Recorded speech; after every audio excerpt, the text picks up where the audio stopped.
You're floating in warm, murky water inside a small glass tank. The world around you is nothing but darkness and the gentle vibration of a filter humming somewhere above. You can't see much yet, but you can feel everything. Your tiny body pulses with life, and your gills work overtime just to keep you breathing. You're a Flowerhorn Cichlid, barely 3 days old, and you have no idea what's coming. Your parents aren't here. They never were. You exist because someone decided to mix the genetics of different cichlid species in a lab, creating something that doesn't occur in nature. You're a designer fish, bred for one purpose, to look spectacular and make someone money. But right now, you're just a translucent speck with oversized eyes, struggling to figure out how to swim in a straight line. The water temperature stays constant at exactly 82 degrees Fahrenheit. Any cooler, and you'd die. Any warmer, and you'd cook. Someone controls every aspect of your environment, but you don't know that yet. All you know is that you're hungry, and there's nothing to eat except the remnants of your own yolk sac, which is shrinking by the hour. Then something magical happens. Tiny particles start falling from above like snow. Your instincts kick in immediately. You don't think about it. You just open your mouth and start gulping. It's baby brine shrimp, specially prepared for creatures like you. The first taste of real food floods your system with energy. You're not just surviving anymore, you're growing. Other tiny shapes move around you in the water. These are your siblings, dozens of them, all competing for the same food. Some are bigger than you, some are smaller. The bigger ones get more food. The smaller ones get whatever's left. It's not personal. It's just the way things work. You learn quickly to swim faster, strike quicker, and grab what you can before someone else does. After a week, your body starts changing. Your fins grow longer, your colors begin to show, and most importantly, your mouth gets bigger. This is good news for eating, but it also means you can now fit smaller siblings in your mouth. You don't plan it, it just happens. One moment, you're both going for the same piece of food. The next moment, your sibling is gone, and you're noticeably fuller. No one seems to care about this arrangement, except the one who got eaten.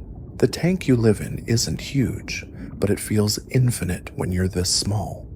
There are decorations scattered around, fake plants, ceramic caves, and colorful gravel that serves no purpose except to look pretty.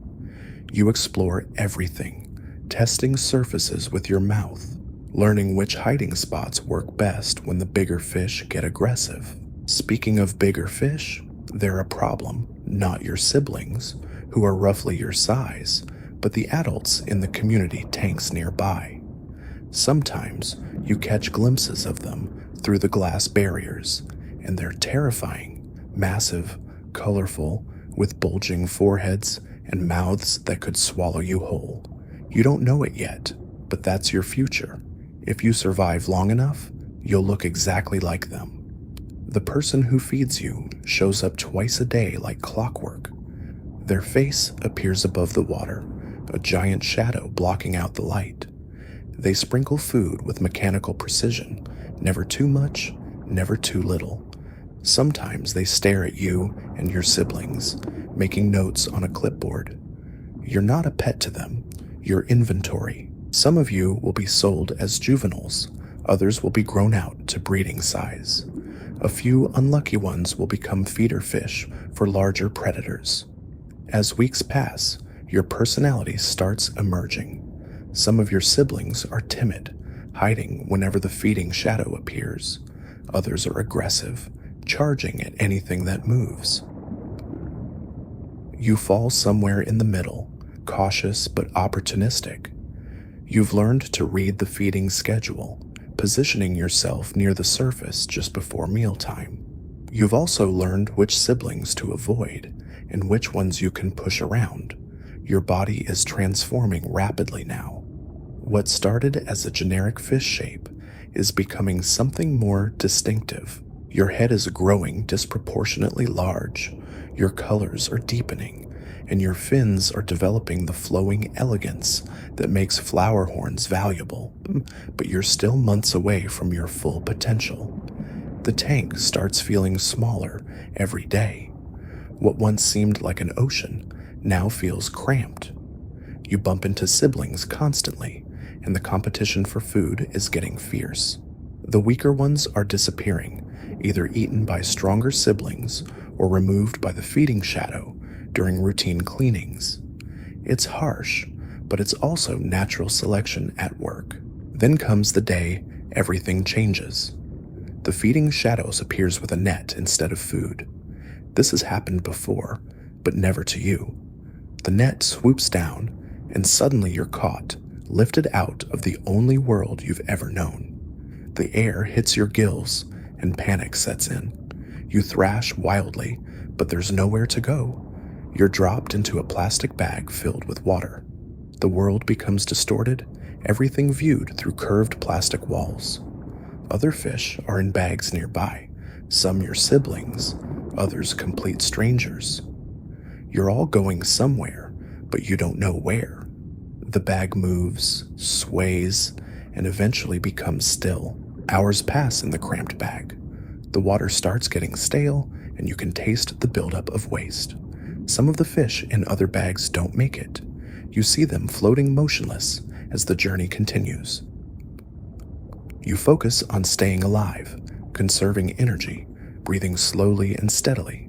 Finally, the bag stops moving. New voices, different hands, unfamiliar smells. You're in a pet store now, though you don't understand what that means. The bag gets opened, and you're poured into a display tank with crystal clear water and bright fluorescent lights. After the darkness of transport, the light is overwhelming. This new tank is different from your birth tank. It's larger, cleaner, with better filtration and more decorations, but it's also temporary. Fish come and go from this tank regularly, sold to customers who peer through the glass and point at the ones they want. Some of your traveling companions are chosen quickly, others wait weeks. You adapt to the new environment, learning the feeding schedule and establishing your place in the tank's social hierarchy. You're not the biggest fish here, but you're not the smallest either. The store employees seem to know what they're doing, maintaining water quality and preventing major fights between tank mates. Customers stop by daily, examining the fish like they're shopping for jewelry. They look for specific colors, fin shapes, head formations. Some know exactly what they want. Others just browse until something catches their eye. Children press their faces against the glass, leaving smudges that get wiped away by employees. You're growing noticeably now. Your juvenile colors are becoming more vibrant, your fins more elaborate. The characteristic neutral hump that will eventually dominate your forehead is starting to develop. You're beginning to look like what you're supposed to become, and that makes you more valuable to potential buyers. The tank dynamics shift constantly as new fish arrive and the others are sold. Territorial disputes break out over prime locations near the heater or under decorative caves. You learn to pick your battles carefully, asserting yourself against weaker fish while yielding to stronger ones. It's a delicate balance that keeps you fed and safe. One morning, a customer stops in front of your tank and points directly at you. They've been fish shopping for weeks, researching Flowerhorn care online, setting up the perfect tank at home. They know exactly what they want, and apparently, you're it. The store employee nets you efficiently, and once again, you find yourself in a plastic bag, heading to another unknown destination. This time, the journey is shorter. Within an hour, you're being acclimated to your new home. The process is slow and careful. Your bag floats in the new tank while the temperatures equalize. Gradually, small amounts of the new water are added to your bag, helping you adjust to different chemistry levels. When you're finally released into your new environment, it's like entering paradise. The tank is massive compared to anything you've experienced, with pristine water quality and sophisticated filtration. There are no other fish to compete with. This entire space is yours alone. For the first time in your life, you have room to really swim. Your new owner watches nervously as you explore every corner of the tank. They've invested considerable money in the setup and in you specifically. They want you to thrive, not just survive. They've researched your dietary needs, your temperature requirements, your behavioral patterns. They know you're going to get much larger and more aggressive as you mature. The feeding routine here is different. Instead of competing with dozens of other fish for scattered flakes, you receive carefully measured portions of high-quality pellets designed specifically for cichlids. Sometimes there are treats, bloodworms, brine shrimp, or specially prepared frozen foods. You eat well here, and it shows in your rapid growth, but something else is changing too. As you grow larger and more confident in your territory, you start developing attitude. You're no longer the small, cautious fish you once were. When your owner approaches the tank, you don't hide.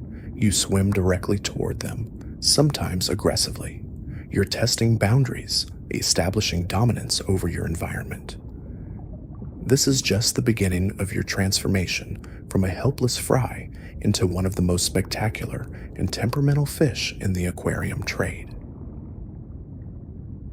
Your adult personality is starting to emerge, and with it comes both beauty and challenge. Your real story is about to begin. You're 6 months old now, and the changes are dramatic. Your head has swollen into the distinctive neutral hump that makes Flowerhorns famous. It's not just bigger, it's powerful, muscular, designed for ramming into threats and competitors. Your colors have exploded into vibrant reds, blues, and metallics that shift depending on your mood and the lighting. You're beautiful, but you're also becoming dangerous. Your owner notices the shift immediately. Where you once swam peacefully around the tank, you now patrol aggressively. Every corner belongs to you. Every decoration is your property, and anything that enters your space without permission gets attacked. When your owner's hand goes into the tank for cleaning, you don't retreat anymore. You charge directly at it, mouth open, ready to bite. The first bite surprises everyone, including you. Your owner jerks their hand back, leaving drops of blood in the water. You taste it and like it. This isn't about hunger, it's about power. You've just learned that you can hurt the giant who controls your world, and that knowledge changes everything. From now on, tank maintenance becomes a battle of wills. Your aggression isn't random, it's calculated. You've developed a sophisticated understanding of your territory and the threats within it. The heater becomes your fortress, the filter intake your watchtower. You position yourself strategically, always ready to launch an attack on anything that dares to intrude. Even your own reflection in the glass becomes an enemy that must be confronted daily. The tank decorations start suffering casualties. You ram into fake plants with enough force to uproot them. Ceramic caves get pushed around until they're positioned exactly where you want them. The carefully arranged aquascape your owner created becomes your personal construction project, redesigned according to your preferences rather than human aesthetics. Your growth rate is incredible now. Every week brings noticeable changes in size and muscle mass. Your fins stretch longer, your body becomes more robust, and your head continues swelling until it dominates your entire appearance. You're becoming the monster your genetics programmed you to be, and there's no stopping the transformation. But with size comes responsibility. Your metabolism is running in overdrive, demanding constant fuel to maintain your massive frame. The carefully portioned meals that once satisfied you now feel like appetizers. You're always hungry, always searching for more food, more protein, more energy to feed your growing body. Your owner responds by increasing feeding frequency and portion sizes. What started as twice daily feedings becomes 3 times, then 4. They research specialized diets for large cichlids, experimenting with different protein sources and supplements. Your diet becomes more varied and expensive. Premium pellets, frozen bloodworms, live feeder fish, and vitamin-enriched treats. The live feeders change everything. The first time a dozen small goldfish are dropped into your tank, something primal awakens. These aren't pellets falling from above. These are living creatures, swimming and breathing and trying to escape. Your predatory instincts explode into action. You don't just eat them, you hunt them. The chase is exhilarating. The smaller fish dart frantically around the tank, seeking hiding spots that don't exist. You pursue them with ruthless efficiency, cornering them against glass walls and decorations. When you catch them, the kill is swift and brutal. Your powerful jaws crush their bodies instantly, and you swallow them whole. But the hunt doesn't end when the last feeder disappears. The taste of live prey triggers something deeper, more savage. You patrol the tank with heightened aggression, searching for more victims. Your owner's hand becomes even more tempting, moving like another fish that needs to be caught and consumed. Your personality becomes increasingly complex and unpredictable. Some days you're relatively calm, content to observe your domain from your favorite corner. Other days you're a hurricane of rage, attacking everything in sight, including your own reflection. Your owner learns to read your moods, approaching the tank cautiously when your colors are dark and your posture aggressive. The tank starts showing signs of your presence in ways that aren't pleasant. Despite powerful filtration, the water quality struggles to keep up with your waste production. Your massive body generates enormous amounts of ammonia, requiring frequent water changes and constant monitoring. What was once a beautiful display tank becomes a high-maintenance life support system. Your owner invests in upgraded equipment, larger filters, more powerful pumps, professional-grade water testing kits. The monthly cost of maintaining your environment rivals what some people spend on groceries. You're no longer just a pet. You're a commitment that demands significant time, money, and expertise. Other aquarium hobbyists warn your owner about what's coming. Flowerhorns don't just get bigger, they get meaner. Stories circulate about fish that attack through glass, that leap out of tanks to bite their owners, that destroy thousands of dollars worth of equipment in fits of rage. Your owner listens to these warnings, but assumes their fish will be different. You're not different. You're exactly what millions of years of cichlid evolution and decades of selective breeding created you to be. You're a living weapon disguised as a pet, beautiful enough to command premium prices, but aggressive enough to terrorize anything that shares your space. The contradiction is what makes you both fascinating and dangerous. Your Nushal hump continues growing until it's almost comically oversized. It's not just for show, it's packed with muscle and nerve endings that make it incredibly sensitive to water movement and electrical fields. You can sense your owner approaching from across the room, feel their heartbeat through vibrations in the floor, detect their emotional state through chemical changes in their sweat. This heightened sensory awareness makes you even more formidable. You don't just react to threats, you anticipate them. When your owner reaches for the tank lid, you're already positioning yourself for an attack. When they move too quickly near the glass, you're there instantly, mouth pressed against the barrier, trying to bite through solid material. The relationship between you and your owner becomes increasingly strained. They love watching you swim, admire your incredible colors and size, take pride in successfully maintaining such a challenging fish, but they also fear you.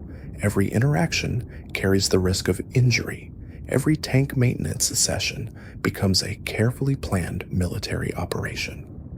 Your owner starts wearing thick gloves when working in your tank. They use long-handled tools to avoid putting their hands directly in the water. Some tasks require two people, one to distract you while the other works quickly. You've transformed their relaxing hobby into something that feels more like handling a wild animal. But you're not wild. You're something arguably worse. A domestically created predator with no natural behavioral constraints. Wild cichlids have evolved alongside other species, developing behavioral patterns that allow coexistence within complex ecosystems. You have no such programming. You were created in isolation, bred for appearance rather than temperament, designed to dominate rather than coexist. Your aggression extends beyond your immediate environment. You attack your own reflection so violently that your owner has to cover 3 sides of your tank with black plastic. The constant stress of fighting an unbeatable enemy was driving you to exhaustion and injury. Even with the mirrors blocked, you still search for that phantom rival, convinced it's hiding somewhere in your territory. The sound of your attacks resonates through the house. When you ram into the glass at full speed, the impact echoes like a gunshot. Your owner's guests ask nervously about the noise, peering cautiously at your tank from a safe distance. Children are warned not to get too close, not to tap on the glass, not to make sudden movements that might trigger your aggression. Your reputation precedes you now. Local aquarium enthusiasts know about the massive Flowerhorn with the bad attitude. Some visit specifically to see you, drawn by stories of your size and aggression. Others stay away, intimidated by accounts of your violent behavior. You've become famous in your small community, but it's the kind of fame that comes with warning labels. Your owner researches constantly, seeking advice on managing your behavior. They join online forums, consult with experienced cichlid keepers, even contact professional aquarium maintenance services. The consensus is always the same. This is normal Flowerhorn behavior, and it will only get worse as you continue growing. Some suggest environmental enrichment, rearranging decorations regularly, providing different types of food, introducing new challenges to keep your mind occupied. Others recommend the opposite, maintaining absolute consistency to reduce stress and territorial confusion. Your owner tries both approaches with limited success. The truth is, you don't want to be managed or controlled. You want to dominate, to rule, to eliminate anything that challenges your authority. Every attempt to modify your behavior feels like an assault on your fundamental nature. You're not acting out. You're being exactly what you were created to be. The problem isn't your behavior. It's that someone decided to create a fish like you in the first place. Your story is far from over. You're still growing, still developing, still becoming more of whatever you're destined to become. Your owner watches nervously as your already impressive size continues increasing, wondering how large you'll eventually get and whether their tank will be big enough to contain you. They're about to find out that size isn't the only thing that gets bigger as you mature. The tank that once seemed enormous now feels restrictive. At 18 months old, you've reached nearly a foot in length, and your body mass has increased exponentially. Your nuchal hump dominates your profile, jutting forward like a battering ram. The 40-gallon tank your owner bought for your juvenile stage is now laughably inadequate. You can barely turn around without your tail fin brushing the opposite wall. Your owner realizes the inevitable. You need a bigger home. They research tank sizes obsessively, discovering that serious Flowerhorn keepers recommend nothing smaller than 75 gallons for a fish your size, with many suggesting 100 gallons or more. The cost is staggering. A proper setup with filtration, heating, and all the necessary equipment approaches thousands of dollars, but they're committed now. Too much time, money, and emotion has been invested to give up.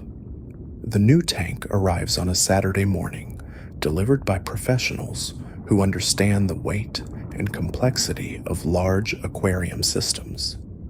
Your temporary housing during the transition is a plastic tub that makes you feel like a circus act, but it's only for a few hours.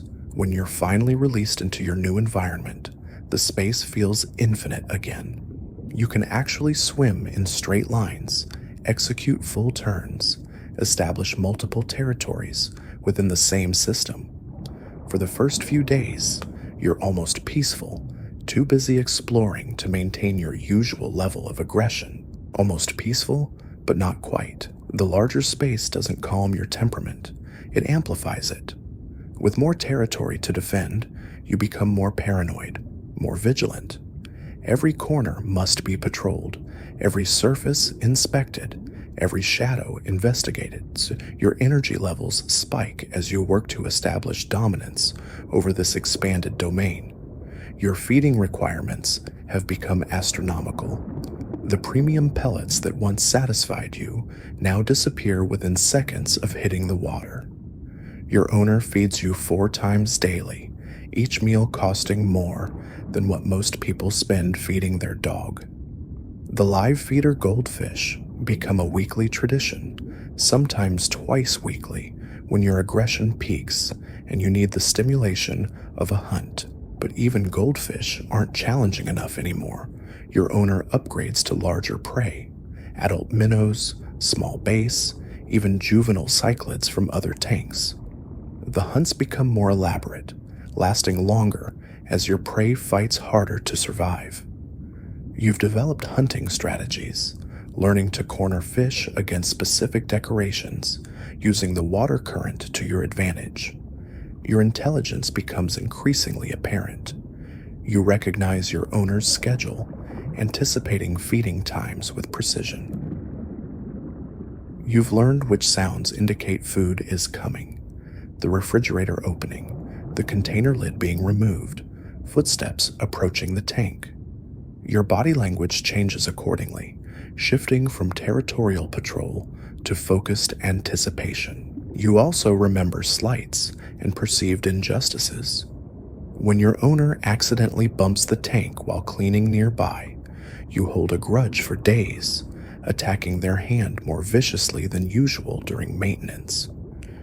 When they're late with the feeding, you sulk in the corner, refusing to acknowledge their presence even when food finally arrives.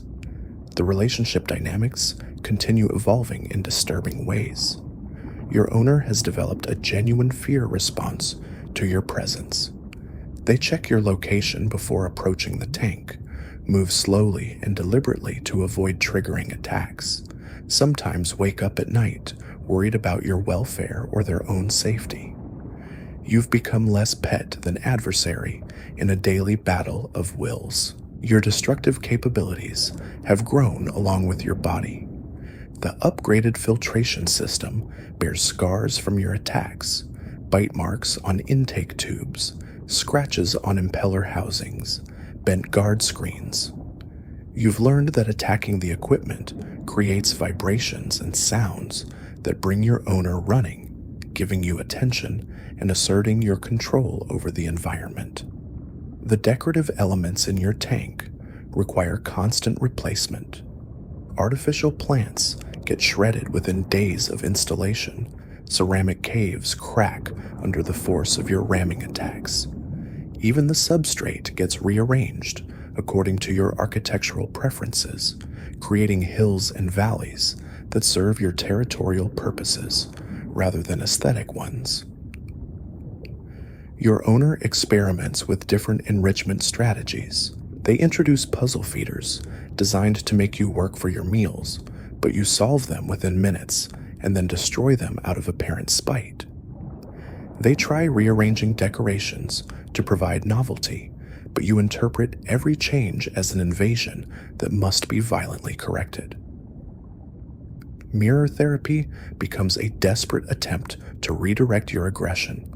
A small mirror placed outside the tank gives you an enemy to fight that can't be injured or killed. You spend hours ramming against the glass, trying to reach your reflection. The exercise exhausts you temporarily, but it also seems to increase your overall aggression levels, like a boxer training for increasingly violent matches. Your owner consults with veterinarians who specialize in fish behavior. Most admit they have limited experience with flowerhorns, especially ones as large and aggressive as you've become. The few who offer advice suggest environmental modifications that your owner has already tried, or medications that could potentially alter your brain chemistry in unpredictable ways. The medication option terrifies your owner more than your aggression does. They've grown attached to your personality, even the violent aspects. They recognize that your aggression is part of what makes you magnificent, part of your genetic programming and individual character. Drugging you into docility feels like betrayal, like erasing the essence of what you are. Instead, they adapt their own behavior to accommodate yours. Tank maintenance becomes a military operation involving protective equipment, strategic planning, and backup procedures. They install automated feeding systems to reduce direct interaction during your most aggressive periods. They learn to read your body language with the precision of an animal behaviorist. Your colors continue evolving as you mature. The basic patterns established in your youth now display incredible complexity and vibrancy. Your scales shimmer with metallic intensity under the LED lighting. Your fins flow like liquid silk when you're calm, but become rigid weapons when you're agitated. You're undeniably beautiful, a living work of art that commands attention and respect. But beauty comes with a price. Your metabolism burns through resources at an incredible rate. The water quality in your tank requires constant monitoring and adjustment. The electrical cost of running your filtration, heating, and lighting systems rival those of major household appliances. You're expensive to maintain in every measurable way. Your owner's social life has adapted around your needs. Weekend trips require arranging for specialized fish-sitting services. Vacations become logistical nightmares, involving detailed care instructions and emergency contact information. Moving to a new home would require professional aquarium movers and careful planning to avoid stressing you into a potentially fatal shock response. Other fish are no longer options for your tank. You've made it clear that you tolerate no roommates, no companions, no other living creatures in your space. Previous attempts to introduce tank mates ended quickly and violently. You're a solitary predator now, ruling your aquatic kingdom alone and preferring it that way. Your owner sometimes watches you and wonders what you think about during your quiet moments. Do you experience boredom, loneliness, satisfaction? Are you content with your life of absolute dominance? Or do you crave challenges that your artificial environment can't provide? Your intelligence is obvious, but your inner emotional life remains a mystery. The local aquarium community has developed a mythology around you. New hobbyists are brought to see the legendary aggressive Flowerhorn, like viewing a dangerous celebrity. Some express admiration for your size and beauty. Others shake their heads at the commitment required to maintain such a demanding fish. You've become a cautionary tale and an inspiration simultaneously. Your owner has documented your growth with thousands of photos and videos. The progression from tiny fry to massive predator tells a story of transformation that fascinates and intimidates.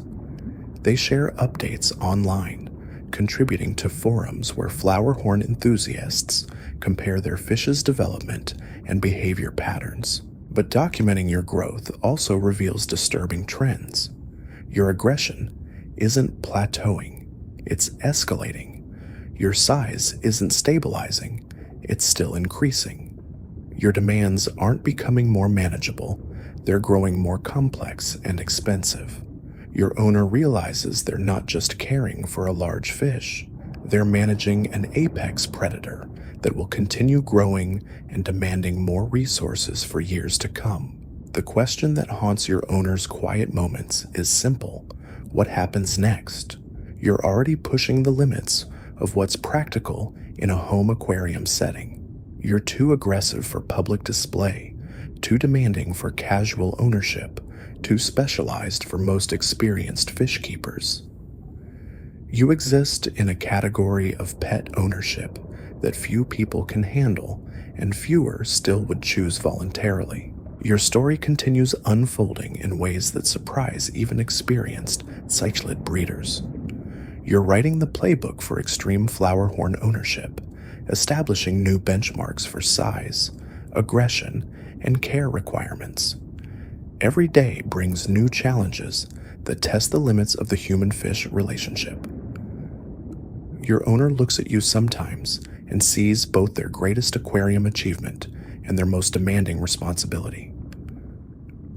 You represent the pinnacle of selective breeding, a fish so magnificent and terrible that you transcend the normal boundaries of pet ownership. You're not just a fish anymore. You're a force of nature contained behind glass walls, and you're still growing. 2 years into your life, and you've crossed a threshold that even your owner didn't see coming. You're no longer just aggressive, you've become calculating. When they approach with the net for routine tank maintenance, you don't immediately attack. Instead, you watch. You wait. You let them get comfortable, let them think they understand your patterns, and then you strike with precision that would make a military strategist proud. Your neutral hump has grown so massive it affects your swimming dynamics. The weight distribution forces you to adjust your movements, but you've adapted with frightening efficiency. What once looked like a deformity now functions as a weapon system, complete with enhanced sensory organs that detect the slightest water disturbances. You can feel your owner's heartbeat through the vibrations in the floorboards 3 feet away from your tank. The hunting instincts have evolved beyond simple predation. When live feeders are introduced, you don't just kill them anymore, you play with them. A small goldfish released into your domain becomes entertainment that can last for hours. You herd it into corners, allow it to escape, then recapture it with surgical precision. It's not cruelty in any human sense. It's the methodical exploration of your own capabilities. Your owner has stopped bringing guests to see you. The last incident involved a child who started crying when you launched yourself at the glass with such force that water sloshed over the rim. The impact left a visible stress fracture in the tank wall that required emergency repairs. Now you live in relative isolation, known only to the handful of people brave enough or foolish enough to maintain tank setup cost your environment. The new more than most people's cars. Your owner liquidated savings, took out a loan, convinced themselves it was an investment in your welfare. The system includes redundant filtration, backup heating, automated water change capabilities, and monitoring equipment that sends alerts to their phone if anything goes wrong. You've become the center of a technological ecosystem designed solely to keep you alive and contained. But containment is becoming increasingly theoretical. You've started testing the structural limits of your environment in ways that suggest planning rather than random aggression. You ram specific sections of glass repeatedly, always the same spots, as if conducting stress tests. You've discovered that certain combinations of force and angle create different sounds, different vibrations, different responses from the world outside your tank. Your feeding schedule has become a logistical nightmare. The premium pellets now arrive in 50-pound bags. Live feeders require their own holding tanks, filtration systems, and care protocols. Your owner has essentially become a fish farmer whose entire operation exists to feed one incredibly demanding predator. The monthly food costs exceed what most families spend on groceries. The live feeding sessions have taken on an almost ritualistic quality. Your owner announces feeding time, not because you need the warning, but because they've learned that surprising you with food can trigger violent reactions that damage equipment. You position yourself at the feeding corner with military precision, body aligned for maximum striking efficiency, colors shifting to their most vibrant hunting pattern. When the feeder fish hit the water, something primordial takes over. Your movements become fluid and terrible, combining the grace of a dancer with the lethality of a missile.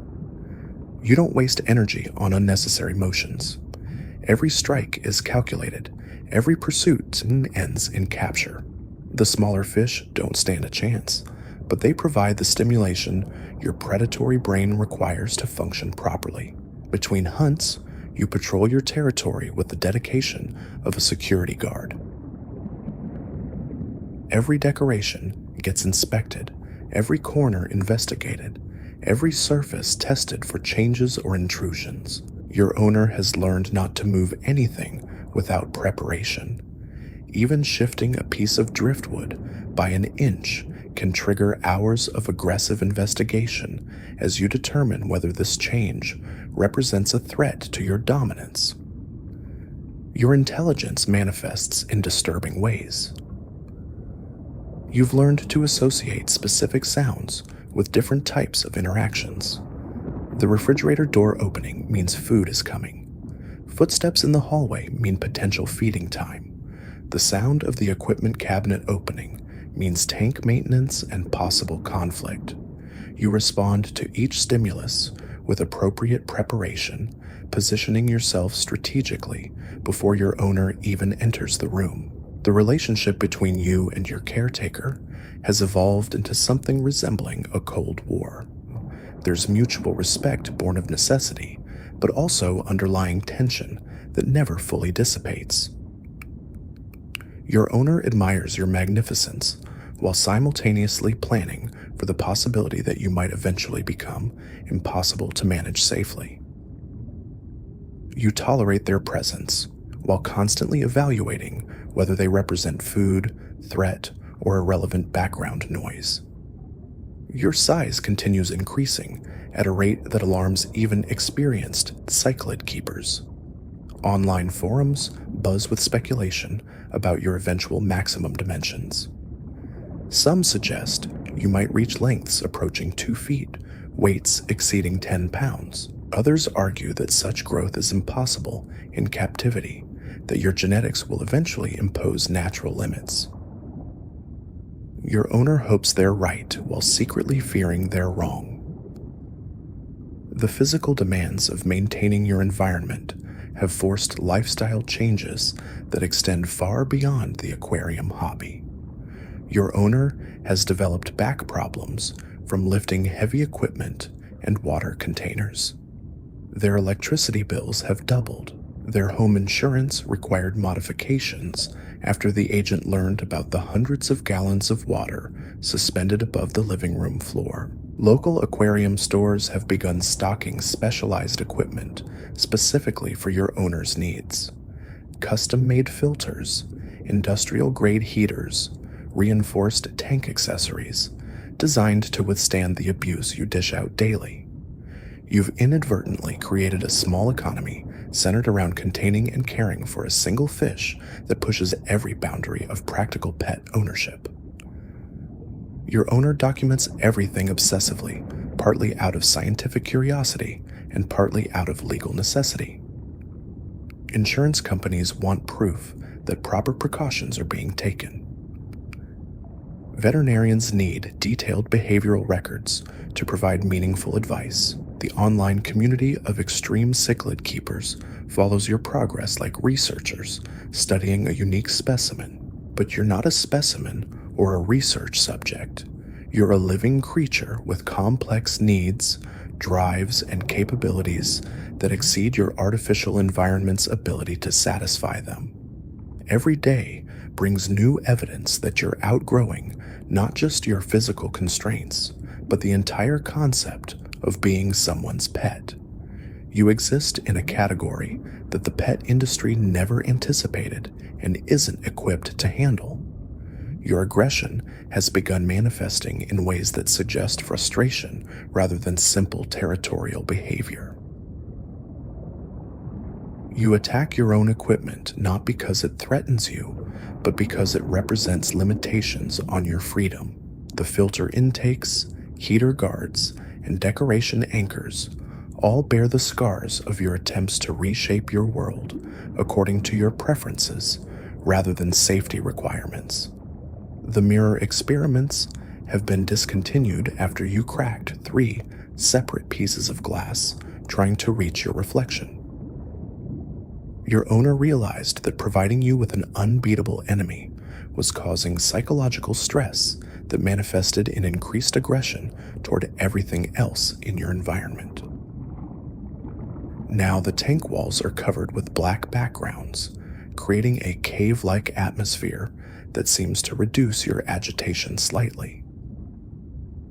Your feeding behavior has become increasingly sophisticated. You've learned to distinguish between different types of prey by their swimming patterns, adjusting your hunting strategies accordingly. Fast-moving minnows require different tactics than slow-moving goldfish. Bottom-dwelling feeders demand approaches that utilize the tank's vertical space. You've become a student of aquatic predation, perfecting techniques that would impress marine biologists. The sound of your movements carries throughout the house now. When you accelerate from a standstill, the water displacement creates waves that slap against the tank walls with audible force. When you turn sharply, your body generates turbulence that activates overflow drains designed to handle normal fish movement. You've become too large and powerful for standard aquarium dynamics. Your owner has started researching public aquariums and specialized facilities that might eventually provide a more appropriate home for you. The conversations are preliminary, hypothetical, tinged with the sadness of anticipating an inevitable separation. But they're also practical acknowledgments that private ownership of a fish your size and temperament may not be sustainable indefinitely. The local zoning board has received inquiries about keeping large predatory fish in residential areas. Your owner wants to ensure they're operating within legal boundaries as you continue growing. The questions have sparked discussions about exotic pet regulations that most municipalities have never needed to consider. You're pioneering new territory in more ways than one. Your presence has transformed your owner's home into something resembling a research facility. Water quality testing happens multiple times daily. Equipment maintenance follows strict schedules. Emergency protocols exist for power failures, equipment malfunctions, and behavioral crises. The casual hobby that began with a tiny fry has evolved into a full-time commitment that demands professional-level expertise and resources. But despite the challenges, the costs, and the constant vigilance required, your owner remains fascinated by what you've become. You represent the ultimate expression of selective breeding, a living testament to what's possible when human ambition meets genetic potential. You're beautiful and terrible in equal measure, magnificent and demanding, impressive and intimidating. You've exceeded every expectation, surpassed every prediction, and redefined what it means to keep a Flowerhorn cichlid. Your story has become legend in aquarium communities worldwide, inspiring some and terrifying others. You're not just a fish anymore. You're a phenomenon that challenges conventional understanding of the human-pet relationship, and your transformation isn't finished. Every day brings new growth, new behaviors, new demonstrations of intelligence and capability that push the boundaries further. Your owner watches with fascination and growing concern as you continue evolving into something that transcends traditional categories of pet ownership. The question is no longer how big you'll get or how aggressive you'll become. The question is what happens when you finally outgrow every constraint designed to contain you. That day is coming, and everyone involved knows it. Your story is building toward a climax that will test the limits of what's possible when human ambition creates something that nature never intended.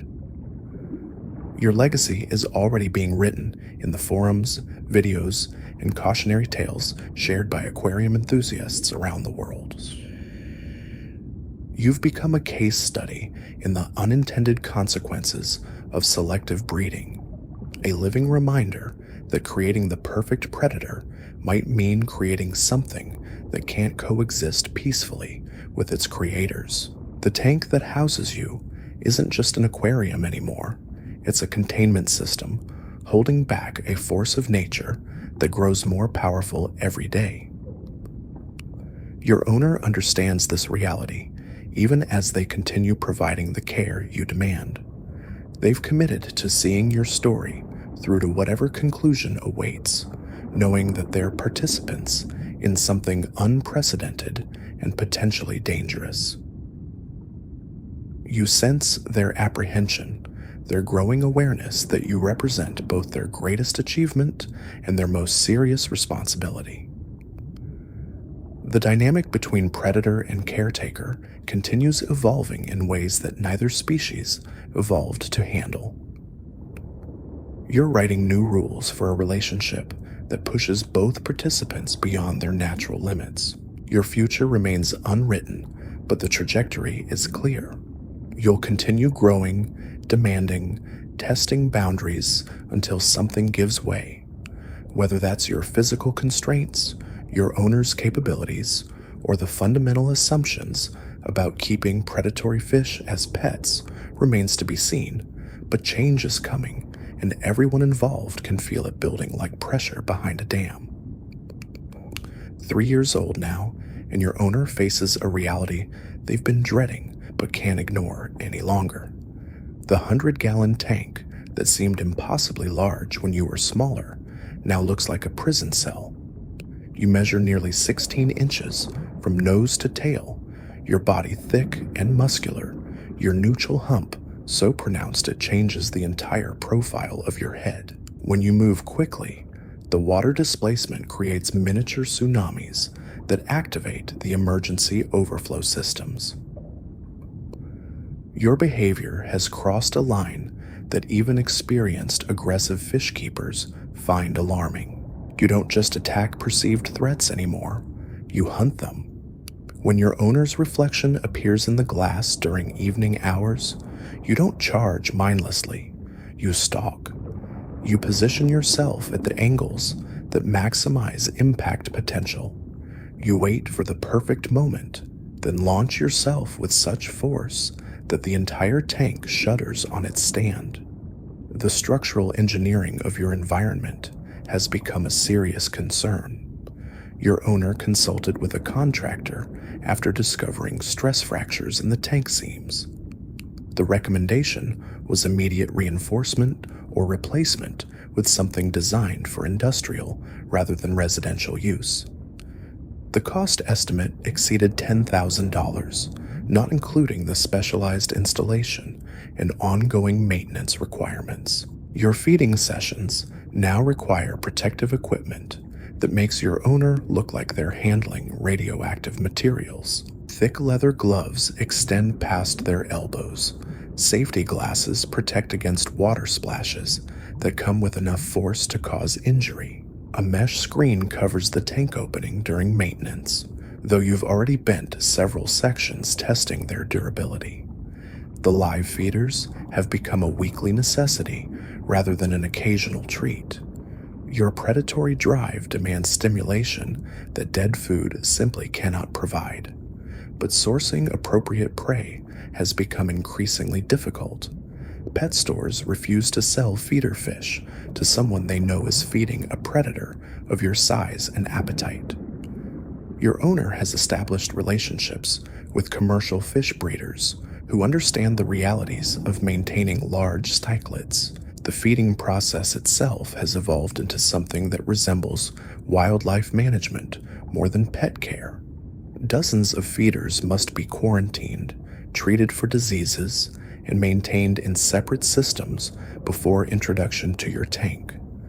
The logistics require dedicated space, equipment, and time that transforms your owner's basement into something resembling a small-scale fish farm. Your hunting techniques have reached levels of sophistication that would impress behavioral scientists. You've learned to use the tank's water flow patterns to your advantage, positioning yourself in currents that make escape impossible for smaller fish. You employ the decorations as strategic tools, herding prey into corners where they have no maneuvering room. Most disturbing of all, you seem to derive satisfaction from the process that extends beyond simple hunger. The psychological impact on your owner has become undeniable. They sleep poorly, haunted by dreams of tank failures and escape scenarios. They've developed a hypervigilance around your care that borders on obsession. Every sound from the tank room sends them running to check for problems.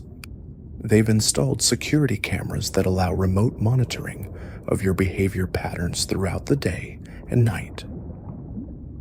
Your intelligence continues manifesting in ways that challenge assumptions about fish cognition. You've learned to manipulate the automatic feeding system, creating vibrations that trigger food dispensing outside of scheduled times. You recognize individual humans by their footstep patterns, responding differently to your owner versus strangers. Most unnerving, you seem to understand when you're being discussed, becoming more agitated during conversations about your future. The local aquarium community has split into factions regarding your continued private ownership. Some argue that you represent the pinnacle of successful cichlid keeping, a magnificent achievement that demonstrates what's possible with dedication and resources.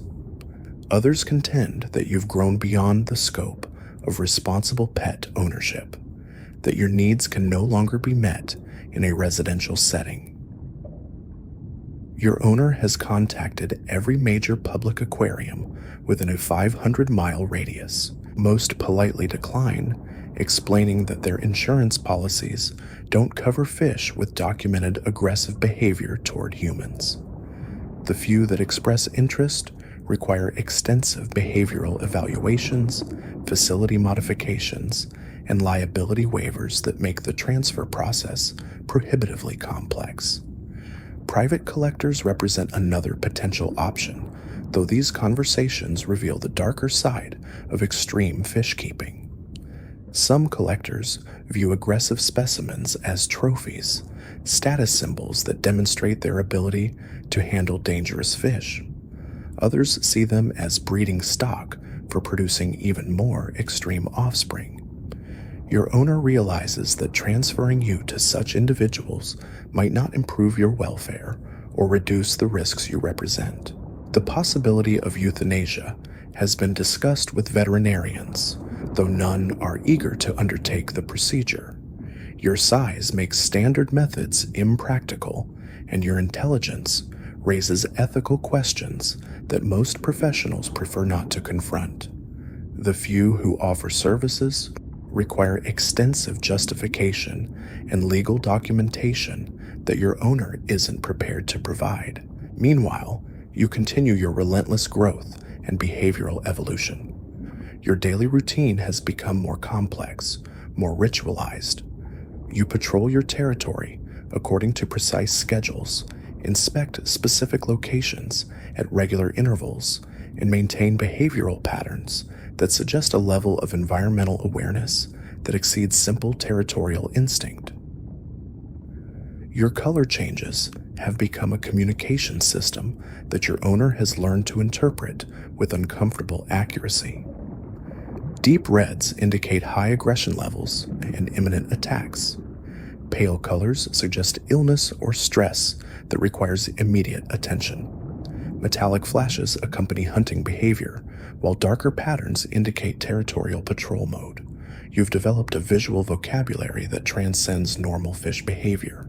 The equipment in your tank bears increasing evidence of your destructive capabilities. Heater guards show systematic damage where you've tested different attack angles. Filter intakes display bite marks that go deeper with each incident. Even the substrate has been rearranged into defensive positions that suggest strategic thinking rather than random digging behavior. Your owner has started documenting everything with the thoroughness of a research scientist. Video recordings that capture your hunting sequences, behavioral patterns, and interaction protocols. Written logs track your growth rates, feeding responses, and aggression levels. The data reveals trends that would fascinate researchers but terrify most pet owners. The electrical demands of your life support systems have forced upgrades to your owner's home infrastructure. Dedicated circuits handle the power loads of multiple filtration systems, backup equipment, and monitoring devices. The monthly electricity consumption rivals that of small businesses, contributing to utility bills that exceed most people's mortgage payments. Water usage has become an environmental concern. Your tank requires frequent partial water changes due to your massive waste production, but each water treatment chemicals must change involves hundreds of gallons of treated water. The municipal be neutralized, temperatures precisely adjusted, and chemistry parameters matched to avoid shocking your system. The process consumes entire weekends and generates water bills that neighbors find incomprehensible. Your presence has transformed your owner's social life completely. Dating becomes impossible when potential partners learn about the dangerous fish that dominates the household. Friends stop visiting after witnessing your aggressive displays. Family gatherings are relocated to avoid exposing children to your intimidating presence. You've effectively isolated your owner from normal social interactions. The insurance implications continue expanding as your size and capabilities increase. Home insurance policies now include specific clauses regarding exotic pets and water damage risks. Liability coverage has been upgraded multiple times to address the possibility of injury to visitors or service personnel. The legal ramifications of owning a fish capable of causing serious harm to humans create complications that most insurance companies have never encountered. Your owner has consulted with lawyers about the legal responsibilities of keeping a potentially dangerous pet. The conversations reveal gaps in existing regulations that leave both owner and public in uncertain territory. Most exotic pet laws focus on mammals, birds, or reptiles, with minimal consideration for aquatic species that might pose risks to human safety. Local animal control officers have visited to assess your situation, though their expertise with aggressive fish is limited. They observe your behavior through the safety of distance, noting your size and obvious territorial aggression. Their reports contribute to a growing file that documents your development from pet to potential public safety concern. The veterinary challenges have become increasingly complex as traditional fish medicine proves inadequate for your specialized needs. Standard treatments must be scaled up for your body mass, but dose calculations become guesswork when dealing with a fish that exceeds normal size parameters. Your owner has established relationships with zoo veterinarians who have experience with large aquatic predators. Your nocturnal behavior has become particularly unsettling. Infrared cameras reveal that your activity levels don't decrease significantly during nighttime hours. Instead, your behavior patterns shift toward more intensive territorial patrols and equipment testing. The darkness seems to bring out more aggressive aspects of your personality, as if the reduced visibility triggers heightened defensive responses. The sound pollution you generate has become a neighborhood issue.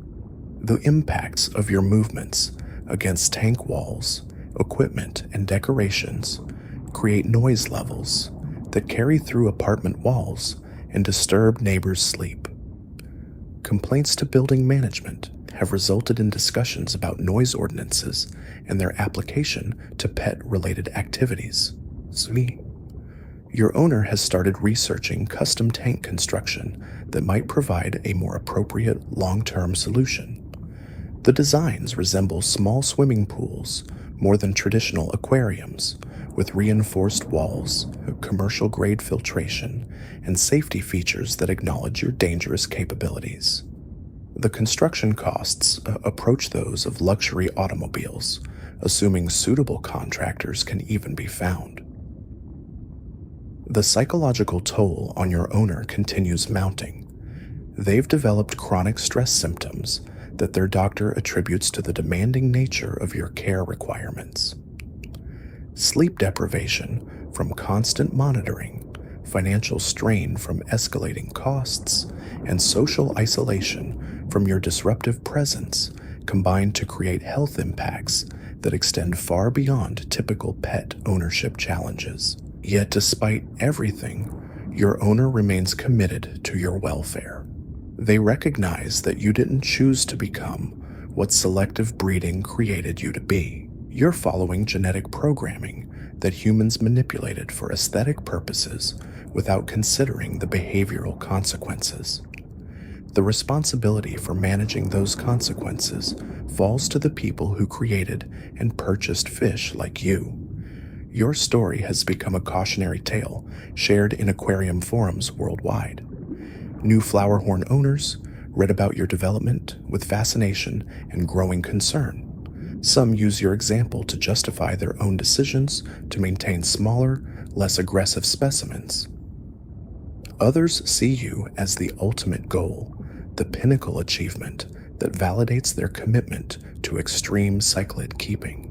The breeding programs that created fish like you continue operating despite mounting evidence that the results exceed manageable parameters. Commercial breeders focus on producing larger, more colorful, more aggressive specimens to meet demand from collectors who equate extreme characteristics with value. The cycle continues, creating new generations of fish that will face the same challenges you represent.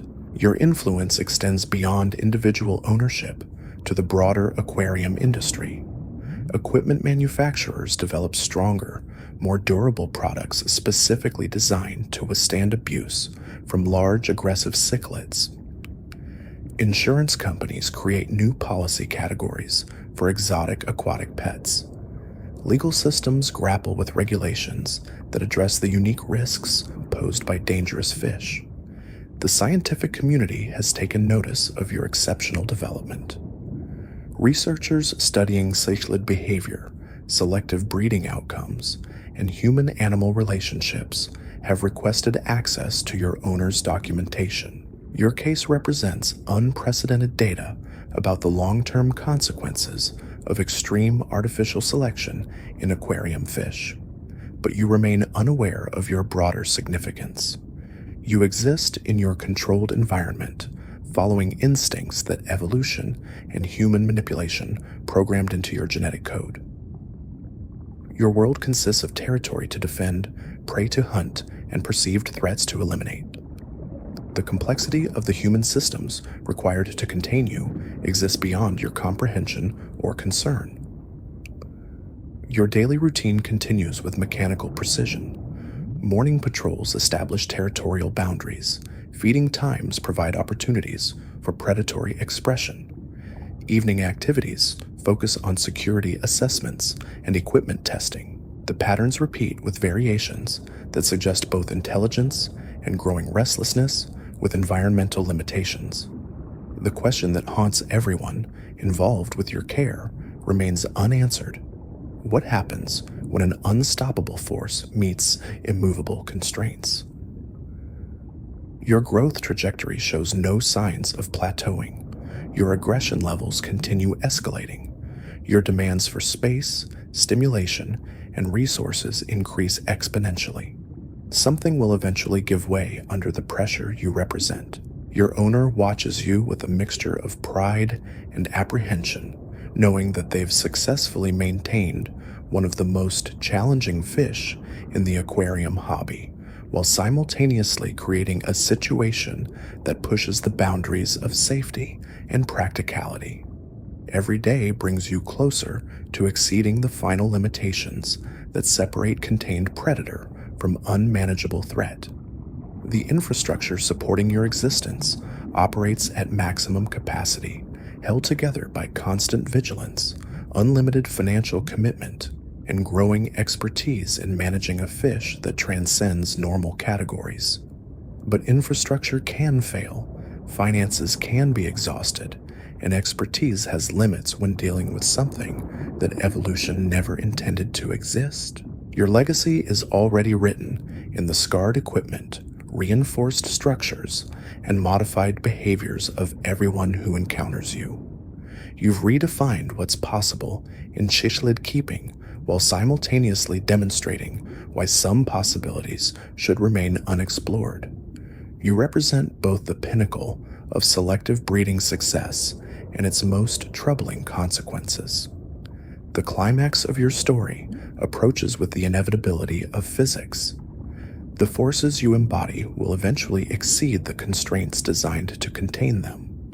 Whether that results in tragedy, triumph, or something unprecedented remains to be determined. But everyone involved understands that the current situation cannot continue indefinitely. You sense the tension building around your existence, the growing awareness that your presence creates problems without obvious solutions. Your behavior reflects this awareness through increased aggression, more intensive territorial displays, and systematic testing of every boundary that limits your freedom. You're preparing for something, though whether that's escape, confrontation, or simply continued growth remains unclear. The people who created, bred, sold, and purchased fish, like you, bear collective responsibility for the consequences of their actions. Your existence raises questions about the ethics of extreme selective breeding, the responsibilities of pet ownership, and the limits of human ability to control the forces they unleash through genetic manipulation. Your story continues unfolding toward an uncertain conclusion, each day bringing new evidence that you've exceeded every parameter of manageable pet ownership. The question is no longer whether change will come, but when and in what form. Everyone involved prepares for that inevitability while hoping they're ready for whatever comes next. The moment arrives on a Tuesday morning in your 4th year. Your owner approaches with the usual feeding routine, but something is different. Their movements are more cautious than usual, their breathing slightly irregular. You sense the elevated stress hormones in their sweat before they even reach the tank room. This isn't routine maintenance anxiety. This is decision-making fear. You position yourself at the feeding corner as always, but your owner doesn't immediately produce food. Instead, they stand motionless, staring at you with an expression you've learned to associate with major environmental changes. Their phone buzzes repeatedly in their pocket, but they ignore it. Whatever conversation happened before this moment has led to something final. The phone calls started weeks ago. Your owner's voice carried different tones during these conversations: resignation, negotiation, desperate hope.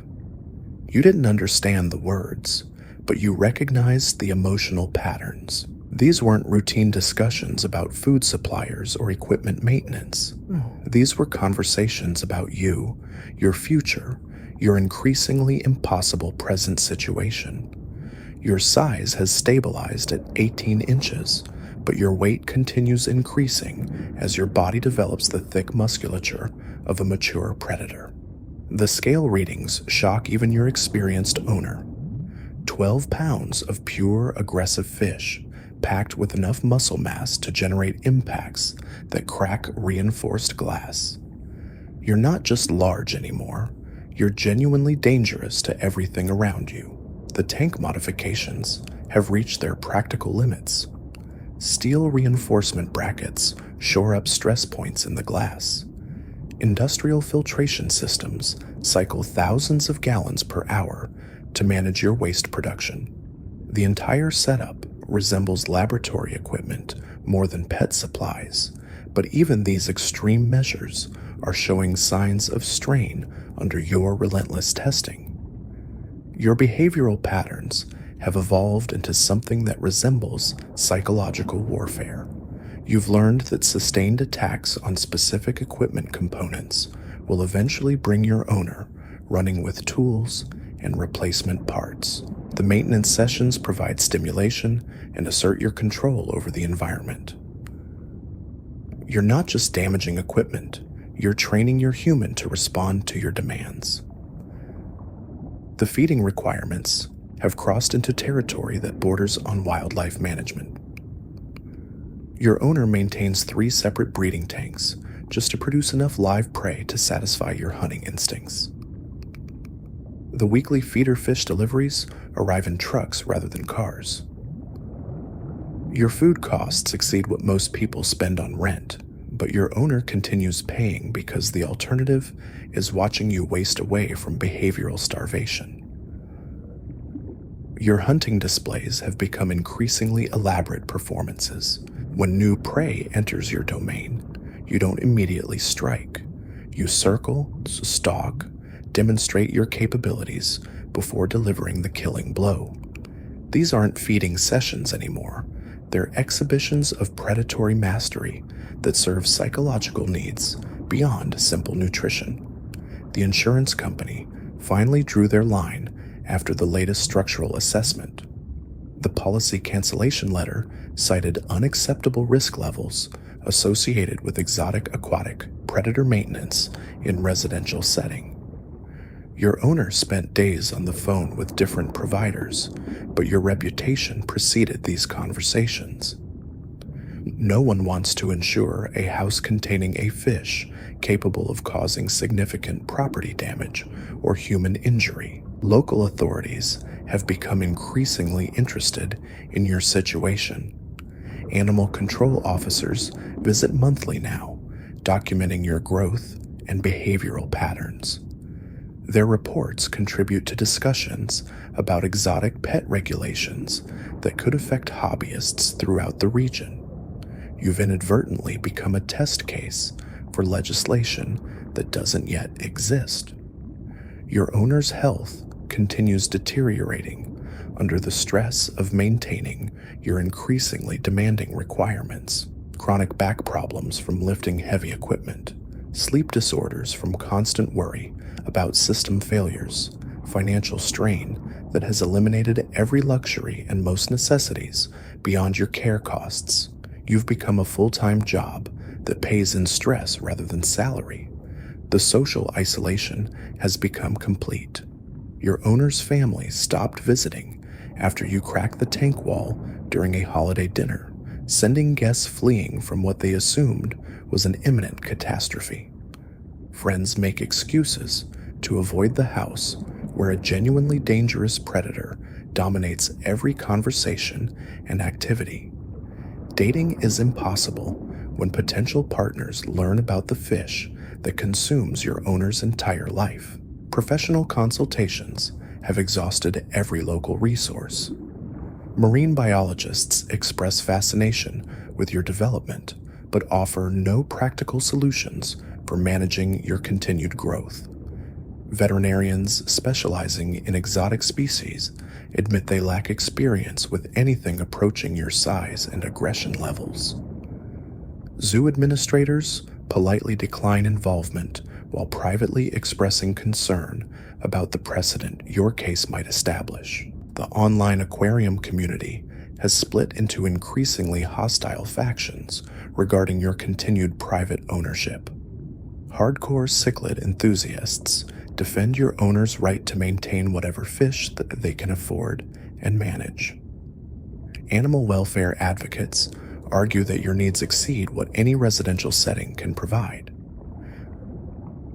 Breeding industry representatives worry about regulations that might affect their commercial operations.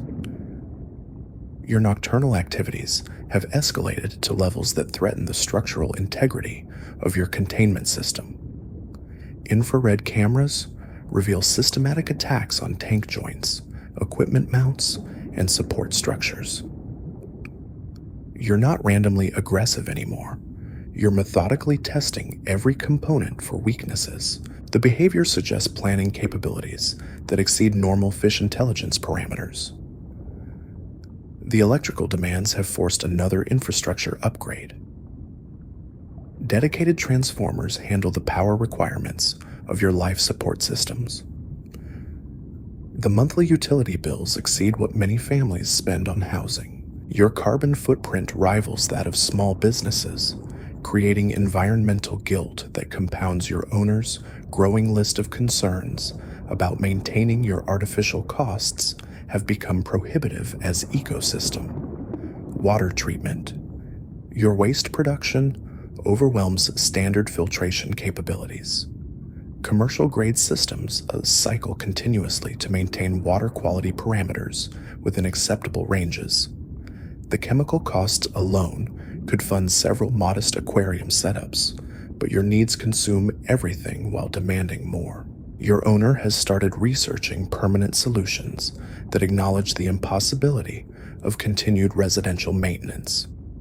Custom facility construction estimates approach 6 figures before considering ongoing operational costs.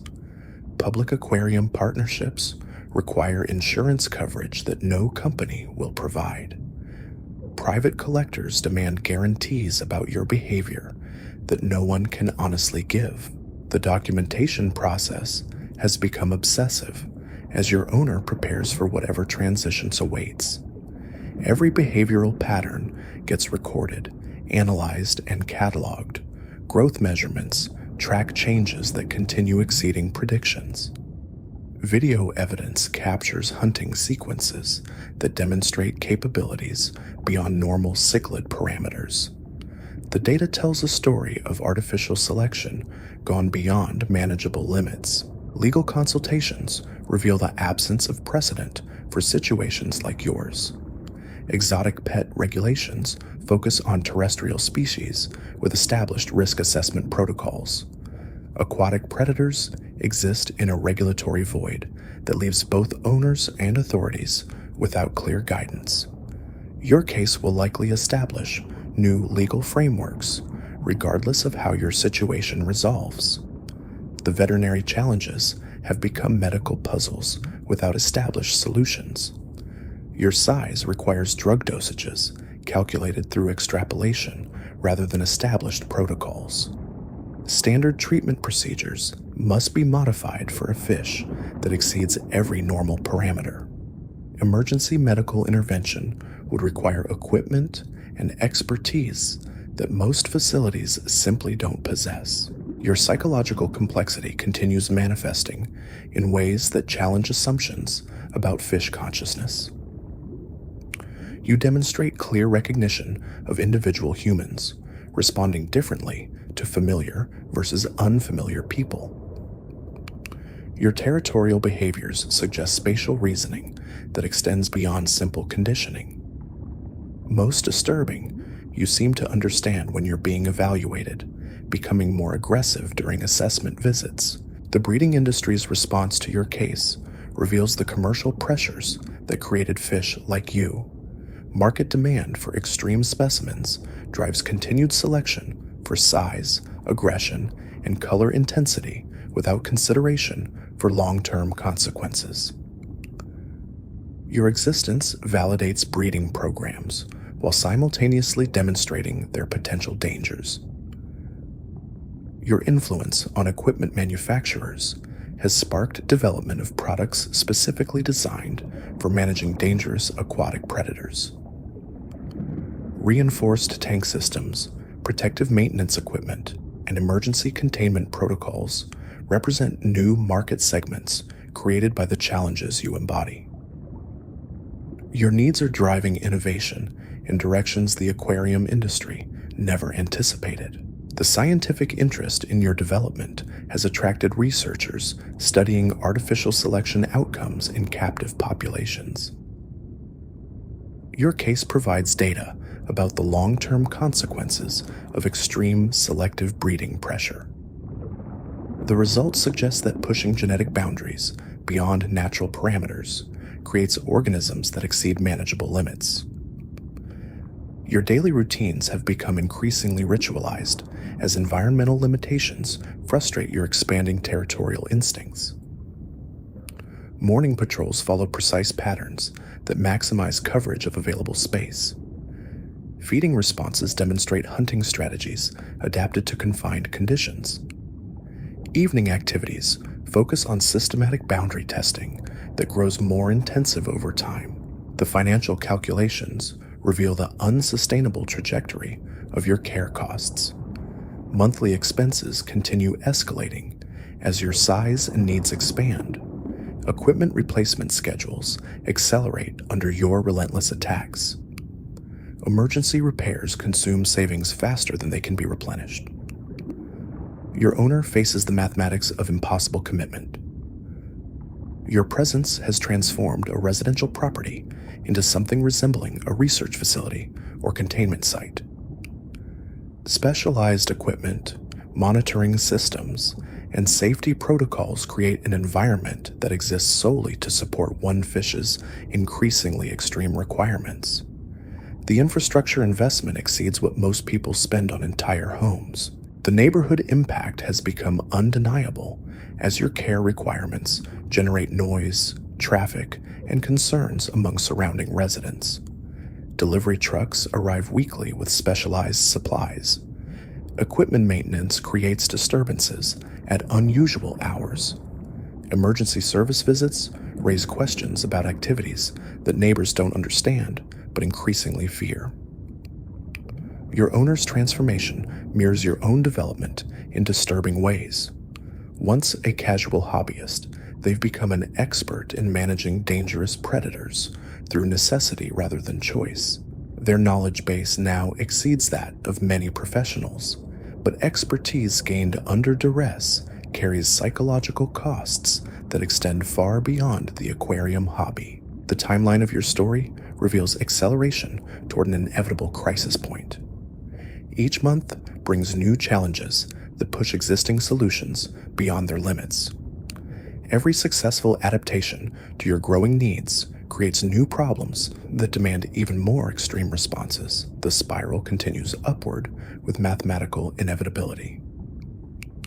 Your behavior patterns suggest awareness of the tension surrounding your existence. Increased aggression coincides with your owner's stress levels. Equipment destruction intensifies during periods of uncertainty about your future. You're responding to environmental cues that indicate change is approaching, preparing for something your instincts recognize as significant.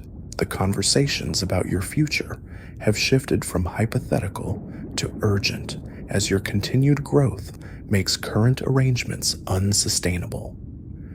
Every option carries risks, costs, or compromises that no one wants to accept. The perfect solution doesn't exist, leaving only choices between various forms of inadequate outcomes.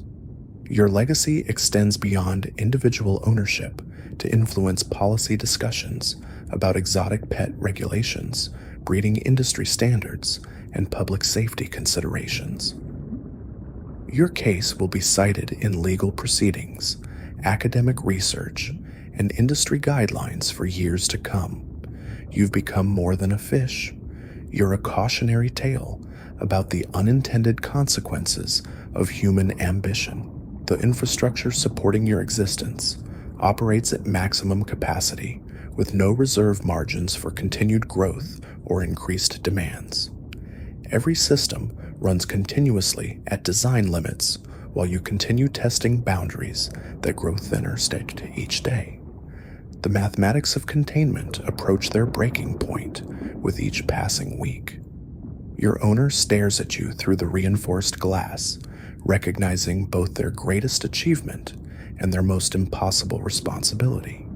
You represent the pinnacle of selective breeding success, while simultaneously demonstrating why some successes create problems without solutions.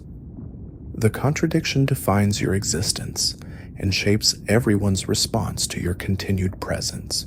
The phone calls have stopped. The decisions have been made. Your owner's expression carries the weight of choices that offer no perfect outcomes, only different forms of necessary compromise. Whatever happens next will change everything for everyone involved, but the current situation cannot continue indefinitely. You sense the approaching transition through chemical signals, behavioral cues, and environmental changes that your enhanced senses detect long before human awareness acknowledges their presence. Your preparation intensifies accordingly, though whether that leads toward freedom, containment, or something else entirely remains unclear.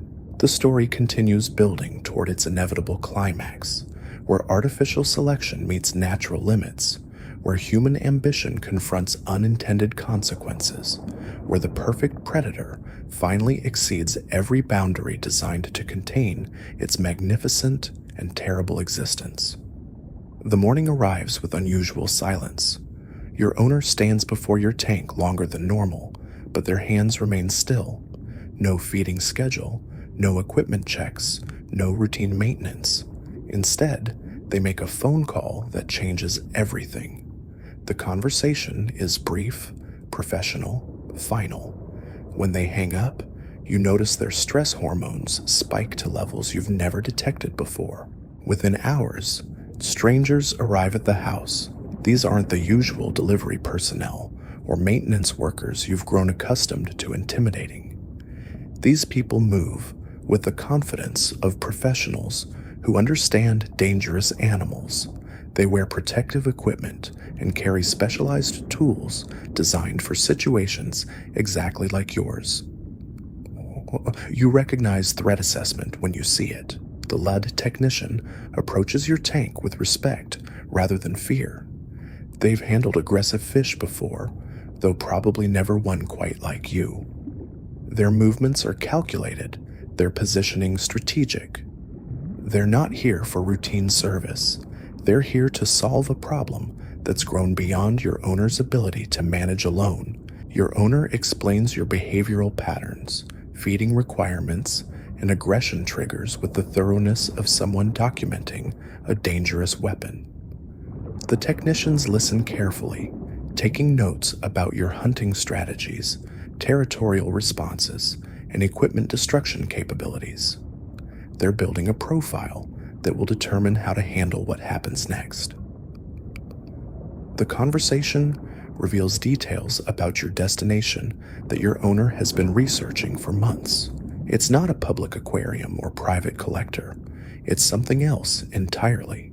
A specialized facility designed specifically for fish that exceed normal ownership parameters. The place exists because fish like you have become more common as breeding programs push boundaries without considering consequences. Your new home will be a concrete enclosure rather than a glass tank. The walls will be thick enough to withstand impacts that would shatter conventional aquarium materials. The filtration system will be industrial grade, designed for waste loads that exceed residential capabilities. Most importantly, the facility will have staff trained to handle genuinely dangerous aquatic predators. But first, you need to be transported safely from your current location to the new facility 300 miles away. This isn't a matter of scooping you into a bag like a normal fish transfer. Your size, weight, and aggression require specialized equipment and protocols developed for moving large predatory species without injury to fish or handlers. The transport container arrives on a hydraulic lift truck. It's essentially a mobile aquarium system, complete with filtration, oxygenation, and temperature control. The walls are thick plastic designed to contain impacts from large aggressive fish during transport stress. Multiple backup systems ensure your survival during the journey ahead. Your owner begins the complex process of preparing you for transfer. Water chemistry must be matched exactly between your current tank and the transport container.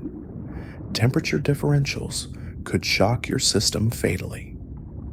Stress-reducing additives are carefully measured and introduced to minimize the trauma of being handled and moved. The actual capture requires 3 technicians working in coordination. They've done this before with other problem fish, but your size and speed make the operation particularly challenging. Heavy-duty nets and protective barriers are positioned strategically around your tank. When they finally make their move, you respond exactly as predicted, with explosive violence. You launch yourself at the nearest threat, mouth agape, intent on inflicting maximum damage. The reinforced net holds despite impacts that would destroy standard equipment. Additional nets close around you from multiple angles, preventing escape while minimizing injury. Your thrashing sends water cascading across the room, but the professionals maintain their grip. The transfer into the transport container happens quickly despite your continued resistance. Specialized lifting equipment handles your weight without dropping or injuring you. Within minutes, you're enclosed in your mobile environment, surrounded by unfamiliar walls but breathing familiar water. The worst part of the transition is over, but the journey has just begun. Your owner watches through the transport container's viewing window as the truck pulls away from the house that has been your entire world. Their expression combines relief with genuine sadness. You represented both their greatest aquarium achievement and their most impossible burden. Letting you go feels like both failure and liberation. The journey takes most of the day, with frequent stops to monitor your condition and adjust the transport systems. You test the new boundaries constantly, ramming the walls with enough force to rock the entire trailer. But these walls are designed for fish like you. They absorb your impacts without cracking, deflecting your aggression back toward the center of the container. Highway vibrations and traffic noise create stress levels that manifest in your most vibrant threat coloration. Your body displays every warning signal your genetics programmed, advertising your dangerous capabilities to anyone who might be watching. But there's no one to intimidate except the monitoring cameras recording your transport behavior for research purposes. The facility comes into view as evening approaches. It's not what most people would expect for a fish sanctuary. The buildings are industrial, built from concrete and steel rather than glass and decoration. This isn't about aesthetics. It's about containment and safety. The architecture acknowledges that some fish require prison-like conditions rather than display-worthy environments. Your new enclosure dwarfs anything you've experienced. The concrete walls extend 20 feet in each direction, with depths reaching 12 feet at the center. Industrial filtration systems cycle thousands of gallons per hour through treatment processes designed for the waste production of multiple large predators. This isn't just a bigger tank, it's an entirely different category of containment. But you're not alone here. Other enclosures house fish whose stories parallel your own, selective breeding experiments that exceeded manageable parameters, rescued specimens from failed private collections, confiscated animals from illegal breeding operations. The facility exists because the aquarium industry created problems faster than solutions. Your introduction to the new environment follows strict protocols developed through experience with dangerous fish transfers. The transport container is positioned over your permanent enclosure, allowing gradual acclimatization before release. Water chemistry adjustments happen slowly over several hours to prevent shock responses that could prove fatal. When you're finally released into your new home, the space feels infinite after years of increasingly cramped conditions. You can actually swim at full speed without immediately hitting barriers. Your territorial patrols can follow natural patterns rather than the confined circling that defined your previous existence. For the first time in your life, your physical capabilities match your environmental space. The facility staff observe your initial exploration with professional interest. They've seen this transition many times before with other problem fish. Most adapt quickly to expanded space, but some struggle with environments that exceed their psychological comfort zones. Your responses will determine your long-term care protocols and behavioral management strategies. Your feeding schedule adjusts to institutional routines rather than individual pet ownership patterns. Meals arrive at precise times, delivered by staff who understand your hunting instincts and aggression triggers. The prey species are larger and more challenging than your previous diet, providing stimulation that matches your predatory capabilities. Other residents in nearby enclosures display their own extreme characteristics.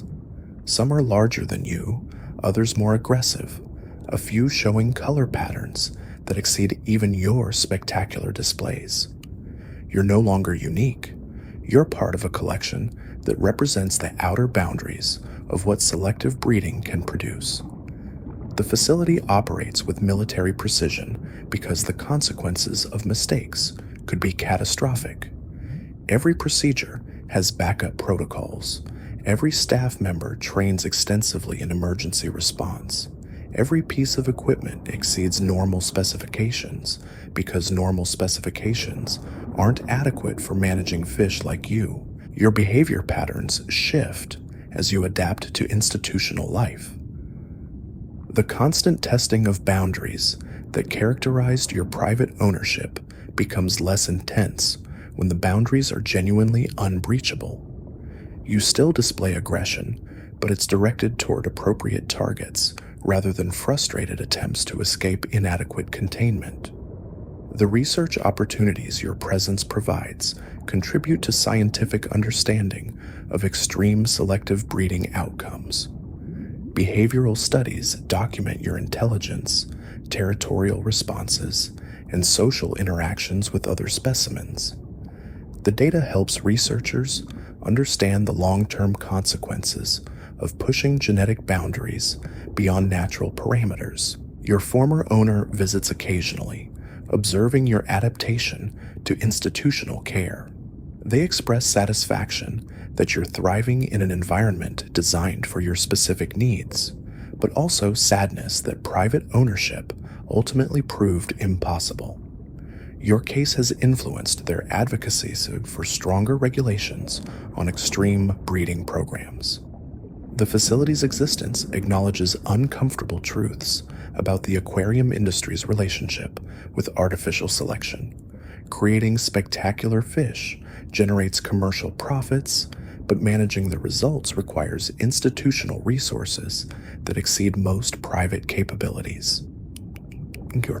You represent both the success and failure of human manipulation of aquatic genetics. Your daily routine stabilizes around patterns that would be impossible in residential settings.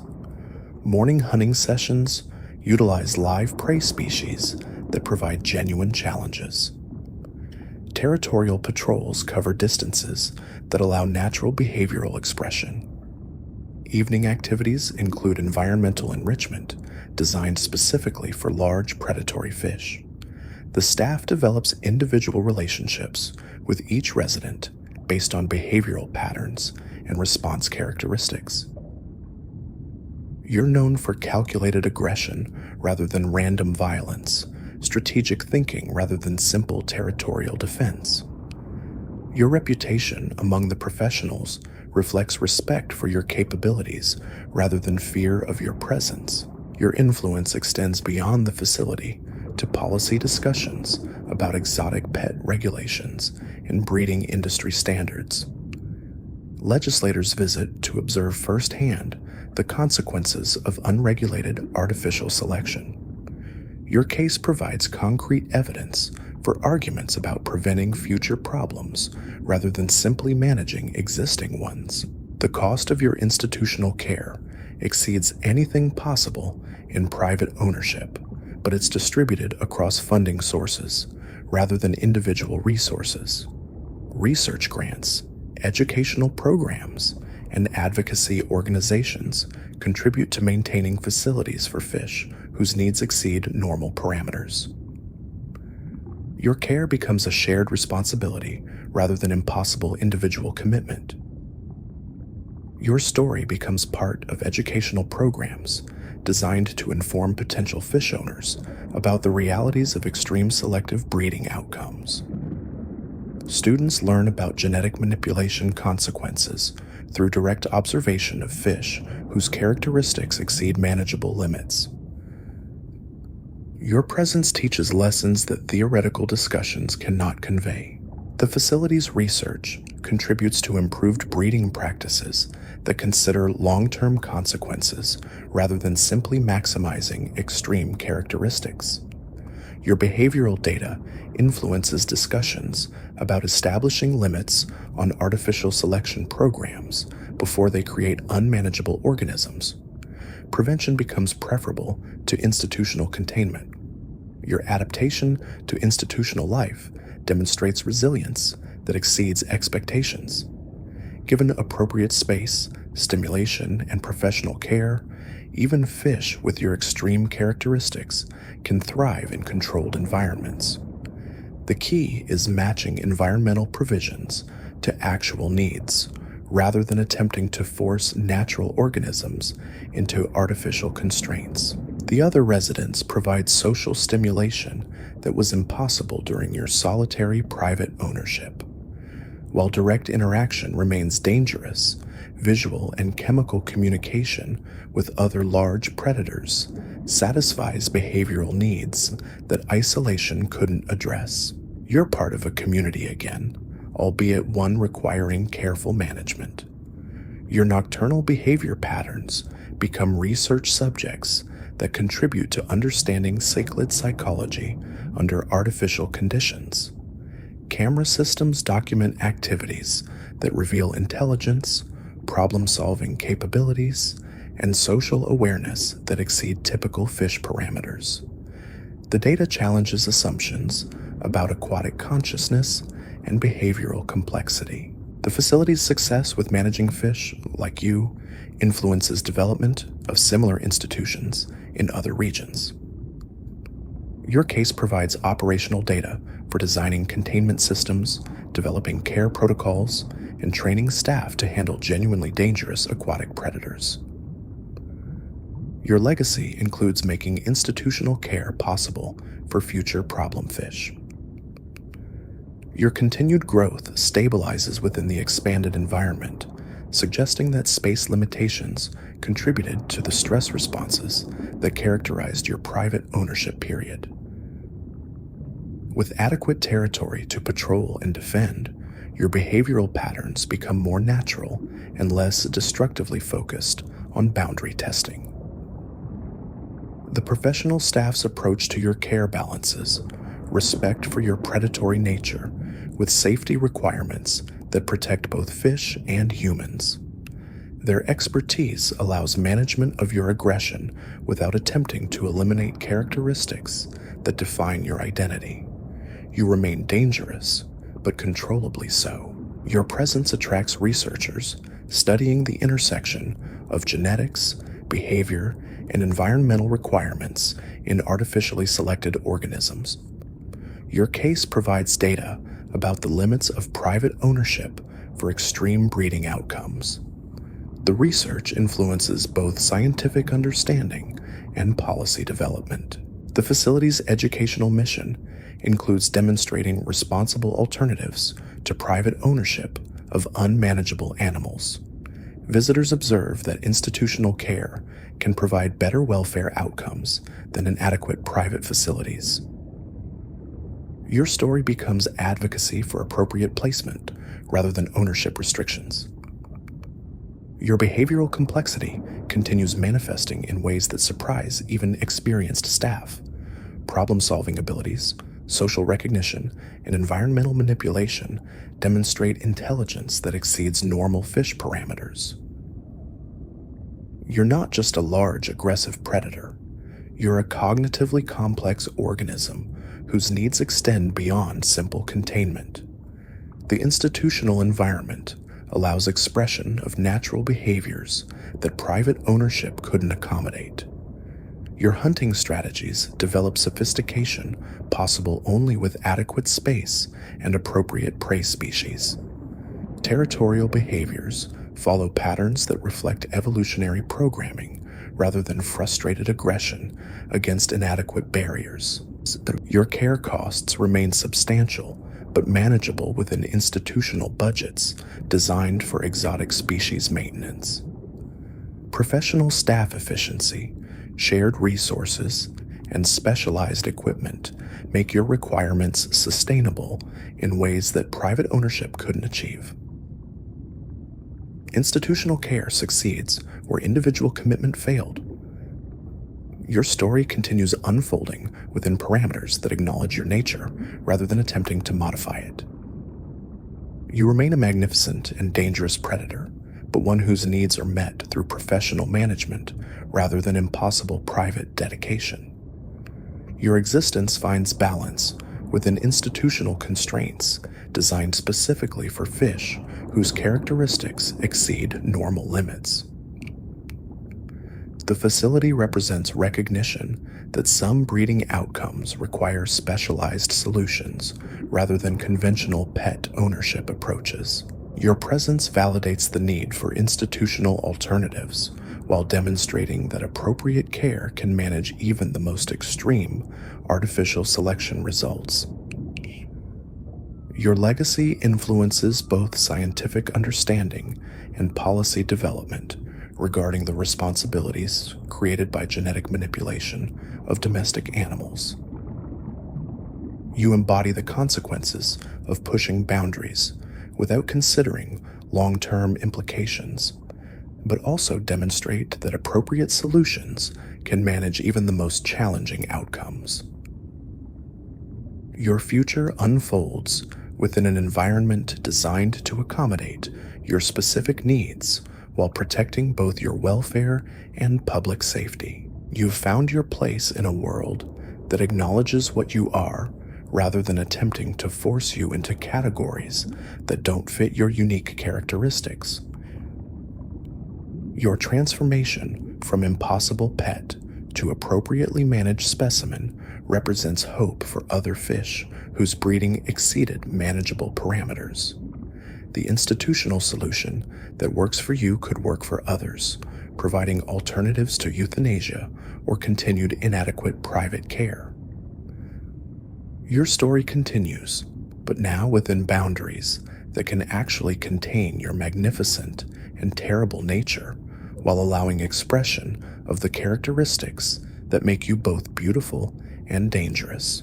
You've found your place in a world that finally understands what you are and what you need. The seasons pass in your institutional home, each one bringing subtle changes that your heightened senses detect long before human observers notice. Your body has finally stabilized at its maximum size, nearly 20 inches of pure predatory power packed into a frame that weighs close to 15 pounds. The concrete walls that once seemed impossibly spacious now feel appropriately sized for a fish of your dimensions and temperament. Your relationship with the facility staff has evolved into something resembling mutual professional respect. They understand your behavioral patterns with the precision of behavioral scientists, while you've learned to differentiate between routine maintenance activities and genuine threats. The daily interactions follow established protocols that minimize stress for everyone involved while ensuring your complex needs are met. The feeding routine has become a carefully choreographed performance. Staff members position themselves at strategic points around your enclosure, coordinating the introduction of live prey with military precision. Your hunting displays have become legendary among the facility's researchers, who document your strategies with the fascination of wildlife biologists studying apex predators in their natural habitat. But something new is stirring in your behavioral patterns. The other residents in nearby enclosures have begun triggering responses that go beyond simple territorial awareness. Their chemical signatures carry information that activates genetic programming dormant throughout your aggressive adolescence. Your body is preparing for possibilities that institutional life wasn't designed to accommodate. The facility veterinarians notice the changes first. Your hormone levels fluctuate in patterns consistent with reproductive maturity, despite the absence of appropriate stimuli in your controlled environment. Your coloration shifts to displays more complex than simple threat or hunting patterns. Most significantly, your aggression toward certain staff members decreases while intensifying toward others, suggesting discrimination based on factors beyond immediate territorial concerns. Your nocturnal activities take on new characteristics that puzzle the monitoring staff. Instead of the systematic boundary testing that defined your earlier institutional behavior, you begin constructing elaborate arrangements of substrate and movable decorations. The patterns serve no obvious territorial purpose, but require sophisticated planning and execution that demonstrates cognitive capabilities exceeding previous assessments. The construction projects consume entire nights as you carefully position rocks, shells, and artificial decorations according to some internal blueprint that makes perfect sense to you but mystifies human observers. When staff attempt to return items to their original positions during maintenance periods, you become aggressively focused on restoration, suggesting these arrangements serve psychological needs that transcend simple environmental manipulation.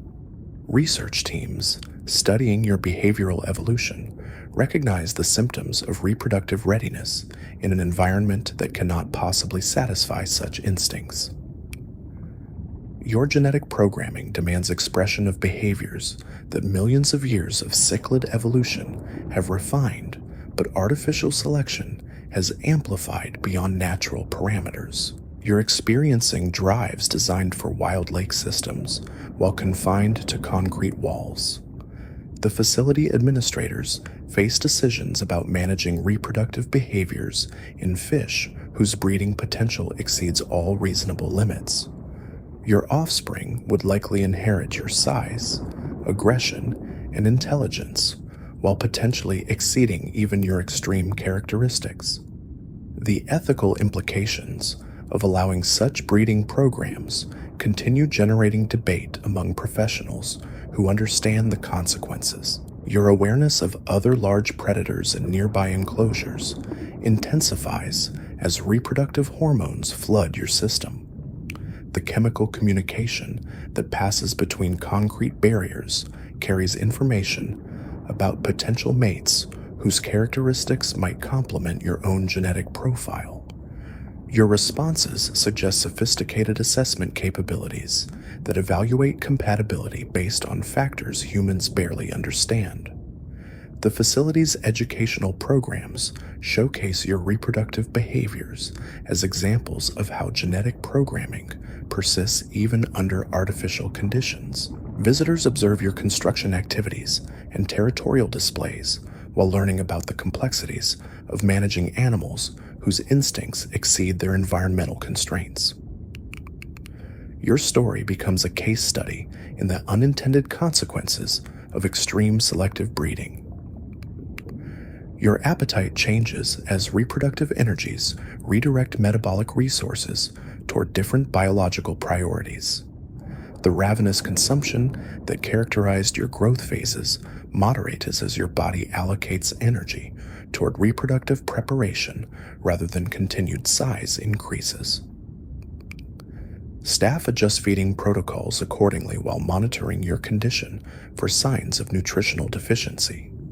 The substrate constructions become increasingly elaborate as your reproductive drive intensifies. What began as simple rearrangements evolve into complex architectural projects that would impress structural engineers.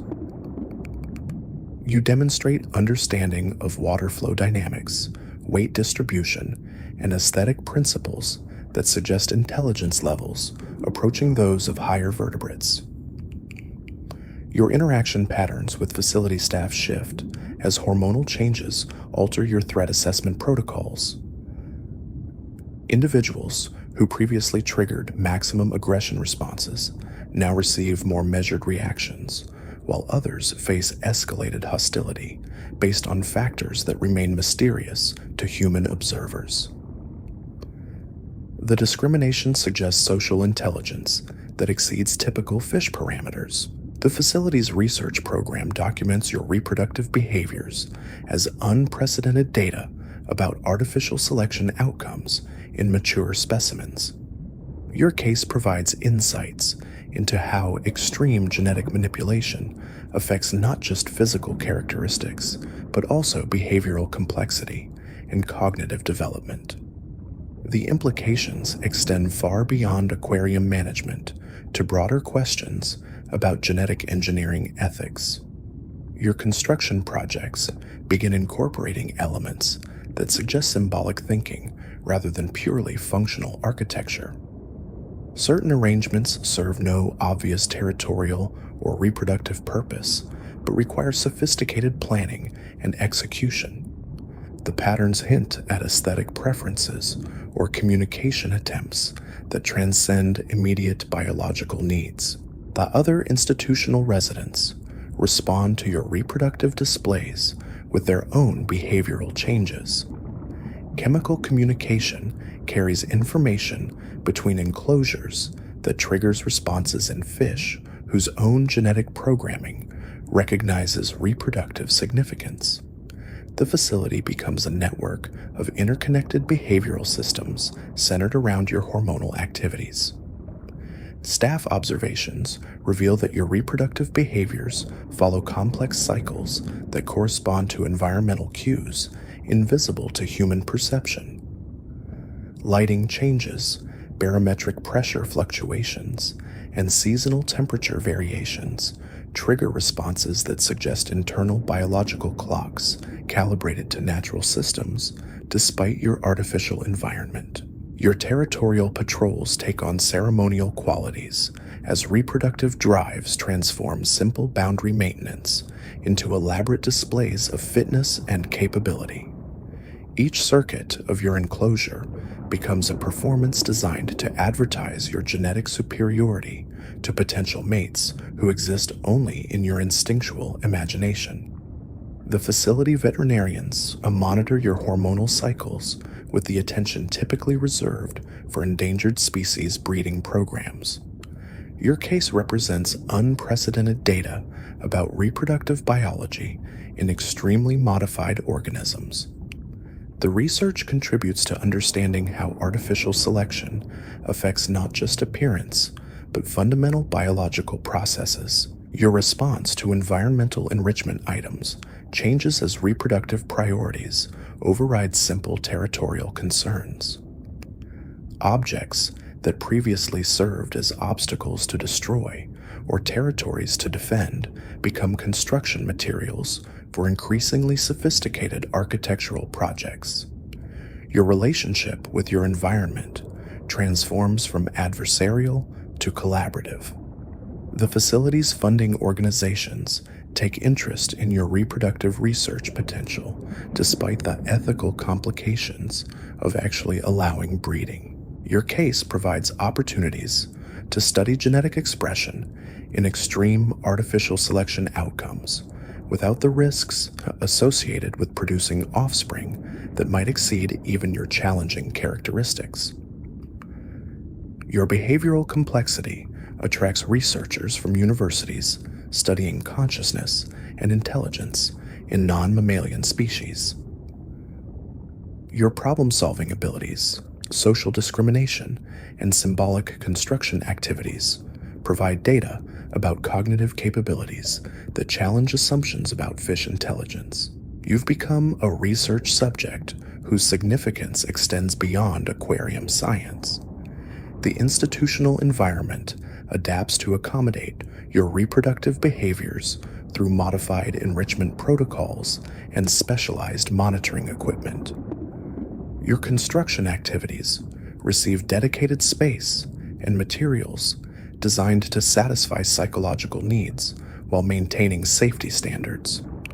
The facility evolves to meet your changing requirements.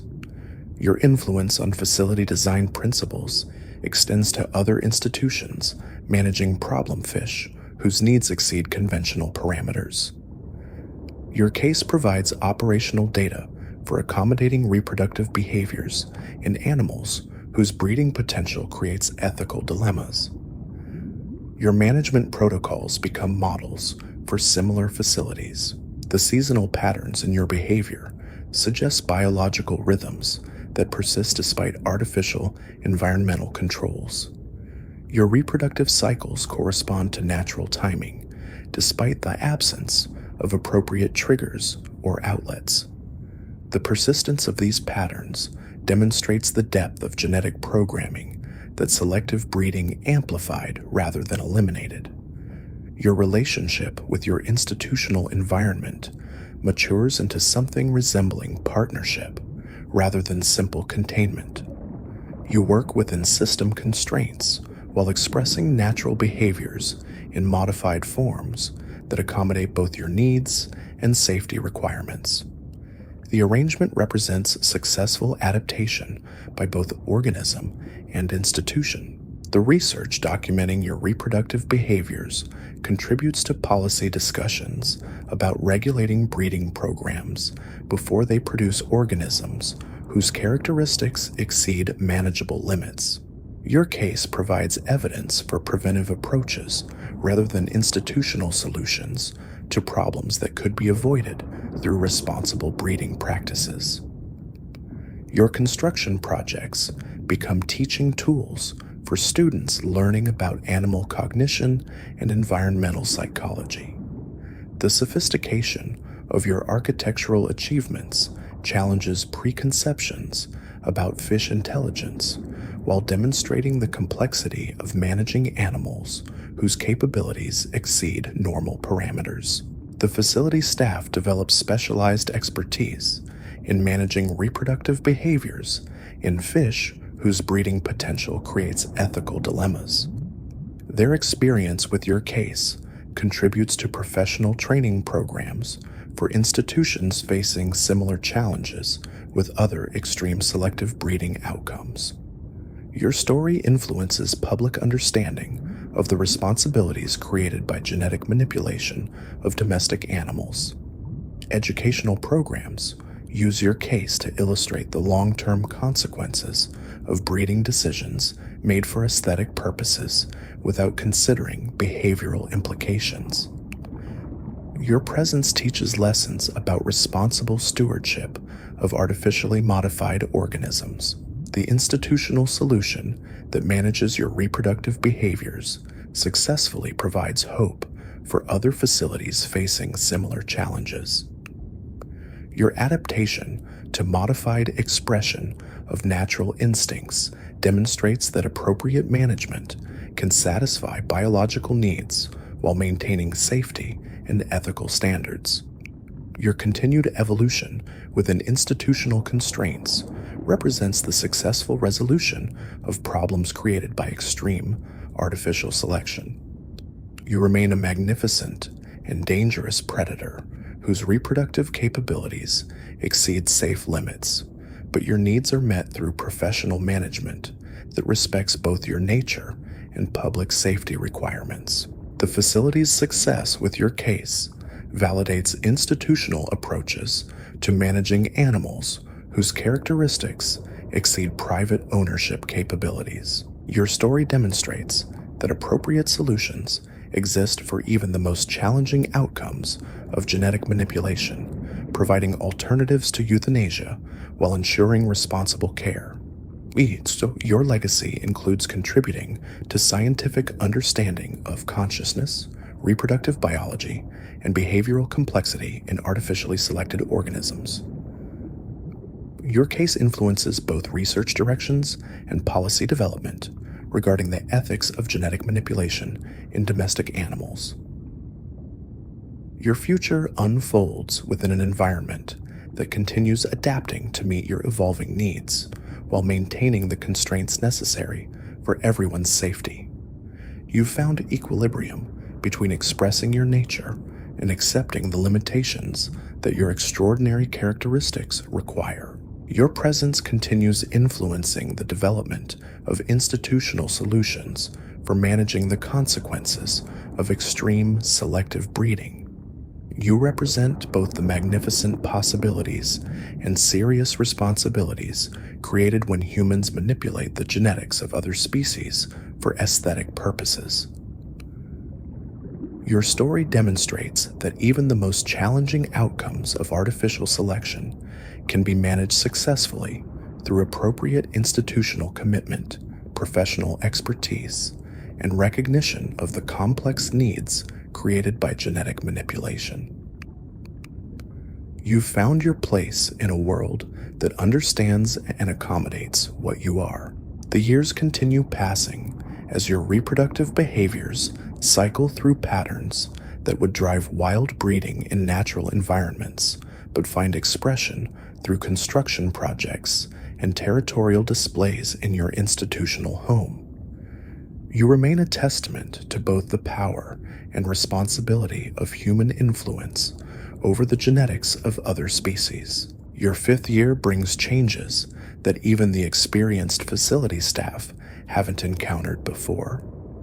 The reproductive behaviors that dominated your 4th year begin shifting into something more complex, more disturbing. You're not just building elaborate substrate arrangements anymore. You're creating what researchers can only describe as architectural monuments. These constructions serve no obvious biological function, yet you dedicate enormous energy to their creation and maintenance. The facility veterinarians document hormonal fluctuations that don't follow typical Cichlid patterns.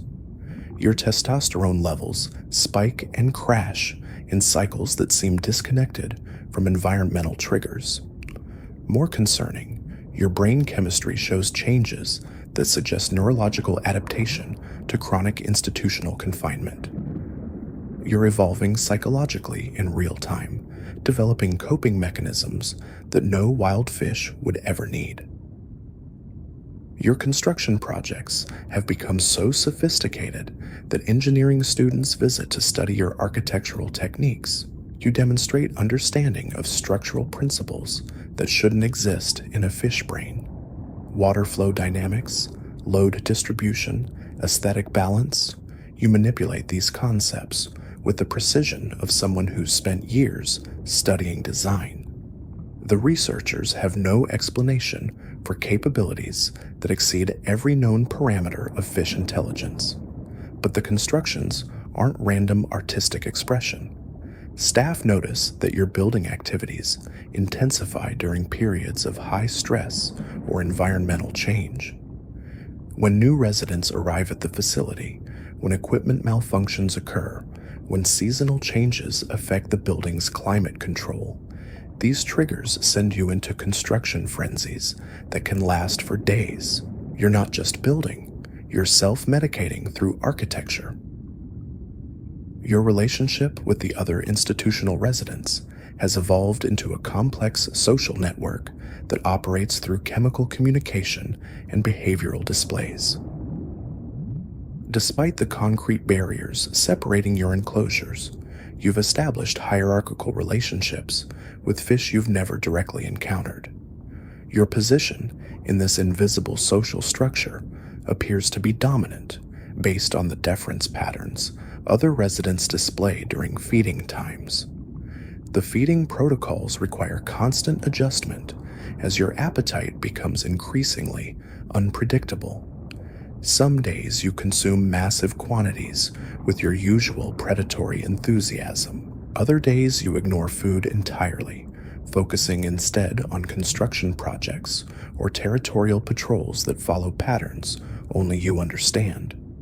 The staff has learned to read your behavioral cues to predict these feeding cycles, but the underlying triggers remain mysterious. Your nocturnal activities have become the subject of dedicated research studies. Camera systems document construction sessions that last 8 to 10 hours without interruption. You work with methodical precision, moving individual stones and decorations according to some master plan that exists only in your mind. The finished products demonstrate aesthetic sensibilities that challenge fundamental assumptions about fish consciousness. The facility's educational programs struggle to explain your behavioral complexity to visitors who expect simple, predatory displays. Your case has moved beyond typical aggressive fish management into territory that resembles psychological research. Students studying animal behavior find more questions than answers in your daily routines. You've become a living puzzle that defies conventional understanding of what fish can think and feel. Your response to environmental enrichment has evolved beyond simple territorial manipulation. When staff introduce new objects to your enclosure, you don't immediately attack or claim them. Instead, you study these additions for hours before deciding how they fit into your construction projects. Some items get incorporated immediately, others are ignored for weeks before suddenly becoming essential components of new architectural ventures. The facility administrators face increasing pressure to justify the resources required for your care. Your maintenance costs have stabilized at levels that exceed small institutional budgets, but your research value continues growing as behavioral scientists recognize the unprecedented data your case provides. You've become too scientifically valuable to transfer, yet too expensive for most institutions to maintain long-term. Your territorial behaviors have developed ritualistic qualities that suggest religious or ceremonial significance. Daily patrol routes follow precise patterns that serve no obvious territorial function. Certain areas of your enclosure receive special attention during these ceremonies. Specific rocks get touched in sequence. Particular water flow patterns get tested with your fins.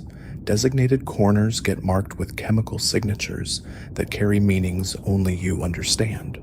The substrate constructions have begun incorporating organic materials in ways that demonstrate understanding of decay cycles and biological processes.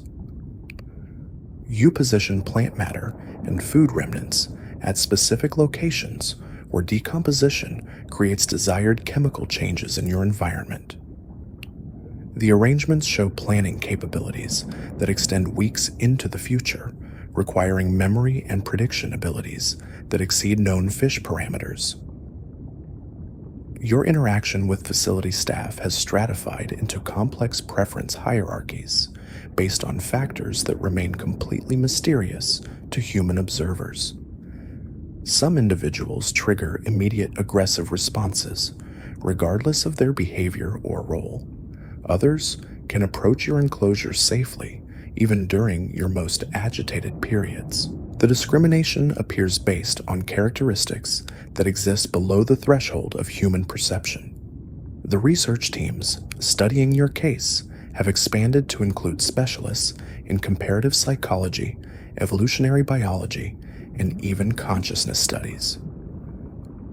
Your behavioral repertoire provides data about cognitive capabilities in artificially selected organisms that challenges basic assumptions about intelligence distribution across species.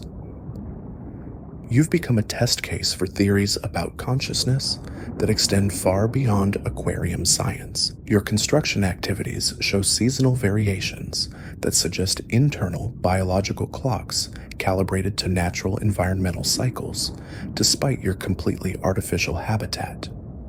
Spring triggers expansive building projects that cover large areas of your enclosure. Summer brings detailed refinement work on existing structures. Fall initiates preservation behaviors that protect constructions from imaginary environmental threats. The facility's water chemistry requires constant adjustment as your construction activities alter the biological balance of your environment.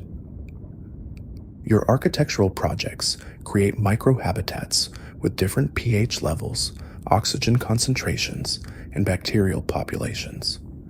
Managing these changes requires expertise that combines aquarium science with ecological restoration techniques. Your hunting behaviors have incorporated theatrical elements that suggest performance awareness beyond simple predatory instinct. When live prey enters your enclosure, you don't immediately pursue them. Instead, you position yourself for optimal viewing angles from the observation areas, as if performing for the cameras and researchers who document your activities. The hunts become educational demonstrations rather than simple feeding events. The facility veterinarians monitor your psychological state with protocols typically reserved for highly intelligent mammals. Stress indicators, behavioral assessments, and environmental preference tests provide data about your mental health that influences care decisions. You require psychological management in addition to physical maintenance, pushing the boundaries of what aquarium science traditionally encompasses. Your influence on facility design extends beyond your own institution to inform construction of similar installations worldwide. Your case provides operational data for managing fish whose cognitive capabilities exceed normal parameters.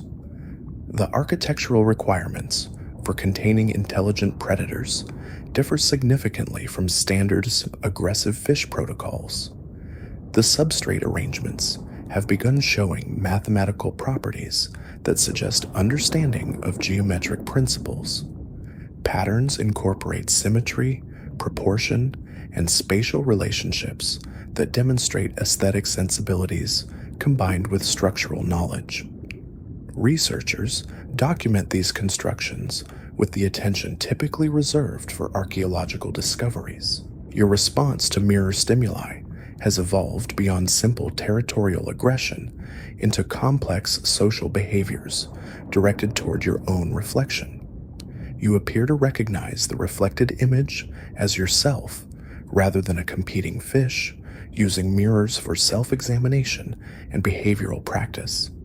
This level of self-awareness exists in very few non-human species and has never been documented in fish.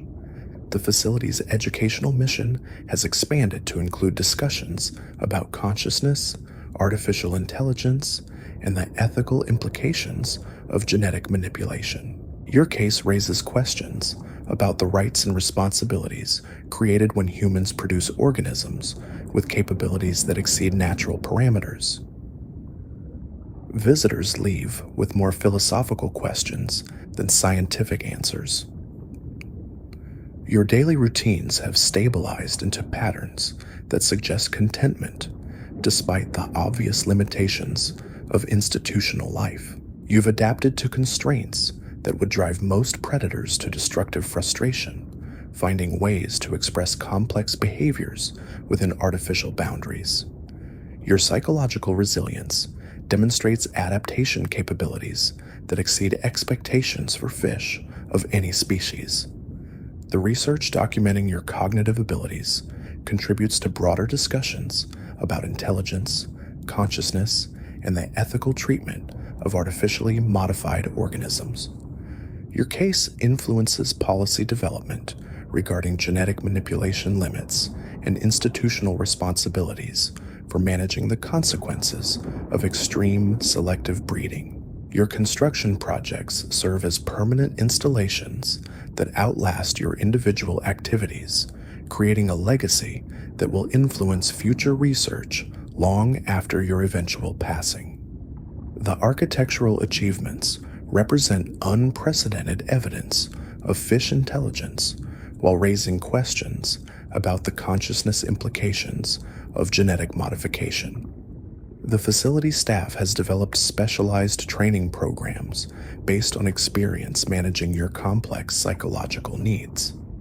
Their expertise influences professional development across institutions handling animals whose characteristics exceed normal parameters. Your case contributes to evolving standards for managing artificially enhanced organisms. Your story continues unfolding as a unique case study in the intersection of genetics, psychology, and institutional animal care. You remain a magnificent predator whose intelligence and behavioral complexity challenge every assumption about what selective breeding can produce and what institutions must be prepared to manage. The facility represents successful adaptation to managing organisms whose characteristics exceed all previous parameters. Your presence validates institutional approaches while highlighting the need for continued research into the psychological consequences of genetic manipulation in domestic animals. Your behavioral evolution continues providing data that influences scientific understanding of consciousness, intelligence, and the long-term effects of artificial selection. Each day brings new demonstrations of cognitive capabilities that expand the boundaries of what researchers thought possible in fish species. The institutional solution that manages your complex needs successfully provides hope for handling future cases where genetic manipulation produces organisms whose characteristics exceed private ownership capabilities. Your adaptation represents triumph over challenges that seemed impossible when your story began. Your legacy includes contributing to scientific knowledge while demonstrating that appropriate institutional care can manage even the most extreme outcomes of artificial selection. You've found equilibrium between expressing your enhanced nature and accepting the constraints necessary for everyone's safety and welfare. Your future continues unfolding within an environment that recognizes and accommodates your extraordinary characteristics while maintaining the boundaries required for responsible management.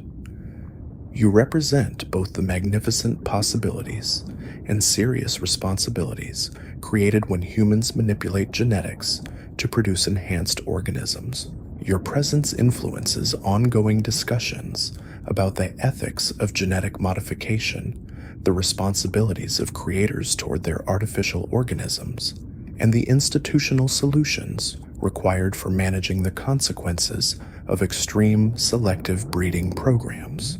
Your 6th year arrives with a development that shocks even the researchers who thought they'd seen everything. You begin exhibiting behaviors that shouldn't exist in any fish, artificial or otherwise.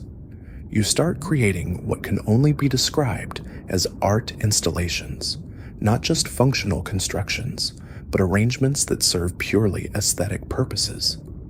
These aren't random assemblages of available materials. They're deliberate compositions that demonstrate understanding of color theory, spatial relationships, and visual impact. The facility's behavioral specialists document installations that incorporate precise color gradients using different substrate materials. You arrange stones from dark to light in perfect transitions that would impress professional artists. When new materials become available, you test their aesthetic properties before deciding whether they fit your current artistic vision. Some objects get rejected immediately, Others undergo weeks of positioning tests before finding their perfect placement. Your artistic phase coincides with changes in brain structure that medical scans reveal in disturbing detail. Your cerebral development has continued far beyond normal fish parameters, creating neural pathways that resemble those found in much more complex organisms. The veterinary neurologists have no precedent for interpreting these scans. You're developing cognitive architecture that evolution never designed and selective breeding never anticipated. The installations become increasingly sophisticated as you master techniques that shouldn't be possible with fins and mouth manipulation. You've learned to use water currents as tools, positioning objects in flow patterns that transport materials to precise locations. You create temporary dams that redirect water to achieve specific effects, then remove them once the desired positioning is complete. Your engineering capabilities now exceed those of many trained professionals, but the artistic behaviors mask something more concerning. Staff notice that your installations follow emotional patterns that correspond to environmental stresses. Happy periods produce bright, expansive compositions using colorful materials arranged in flowing patterns. Stressful episodes trigger dark, angular arrangements that reflect psychological states through visual metaphors. You're not just creating art, you're expressing complex emotions through environmental manipulation. Your relationship with facility staff has evolved into something resembling friendship with specific individuals while maintaining hostile relationships with others. The discrimination appears based on personality characteristics rather than behavioral patterns or roles. You respond positively to staff members who demonstrate patience and creativity while showing persistent aggression toward those who approach your care as purely mechanical routine. The feeding protocols have become collaborative efforts between you and preferred staff members. You've learned to communicate preferences through positioning and coloration changes, indicating which prey species you want and when you want them introduced. Some staff members have developed such sophisticated understanding of your communication system that feeding sessions resemble conversations between intelligent beings rather than simple animal care. Your nocturnal activities now include what researchers can only describe as meditation periods. Camera systems document sessions where you remain completely motionless for hours, positioned at specific locations within your installations. Your brainwave patterns during these periods show activity consistent with deep contemplative states. You appear to be engaging in purposeful mental exercises that serve psychological rather than physical needs. The substrate constructions have begun incorporating temporal elements that change over time as materials age and decay. You design installations that evolve through natural processes, creating dynamic artworks that transform according to biological and chemical cycles. Your understanding of time-based composition demonstrates planning capabilities that extend months into the future. Your response to music has become a research focus after staff noticed behavioral changes during maintenance periods when background audio systems operated. Different musical styles trigger distinct responses in your construction activities. Classical compositions inspire geometric precision in your arrangements. Jazz influences more improvisational approaches to material placement.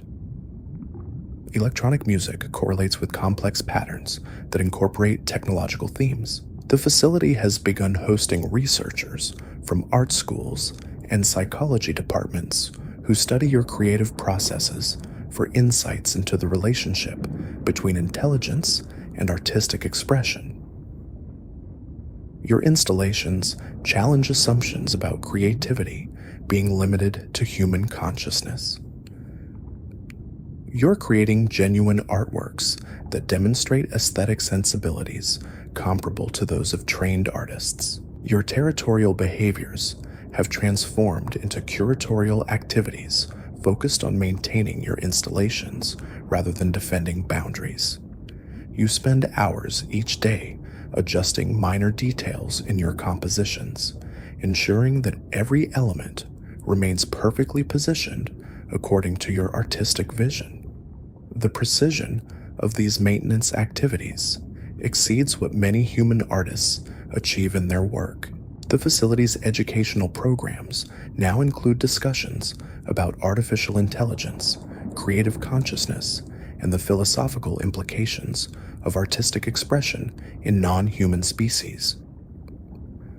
Your case raises questions about the nature of consciousness itself and what constitutes genuine creativity versus programmed behavior.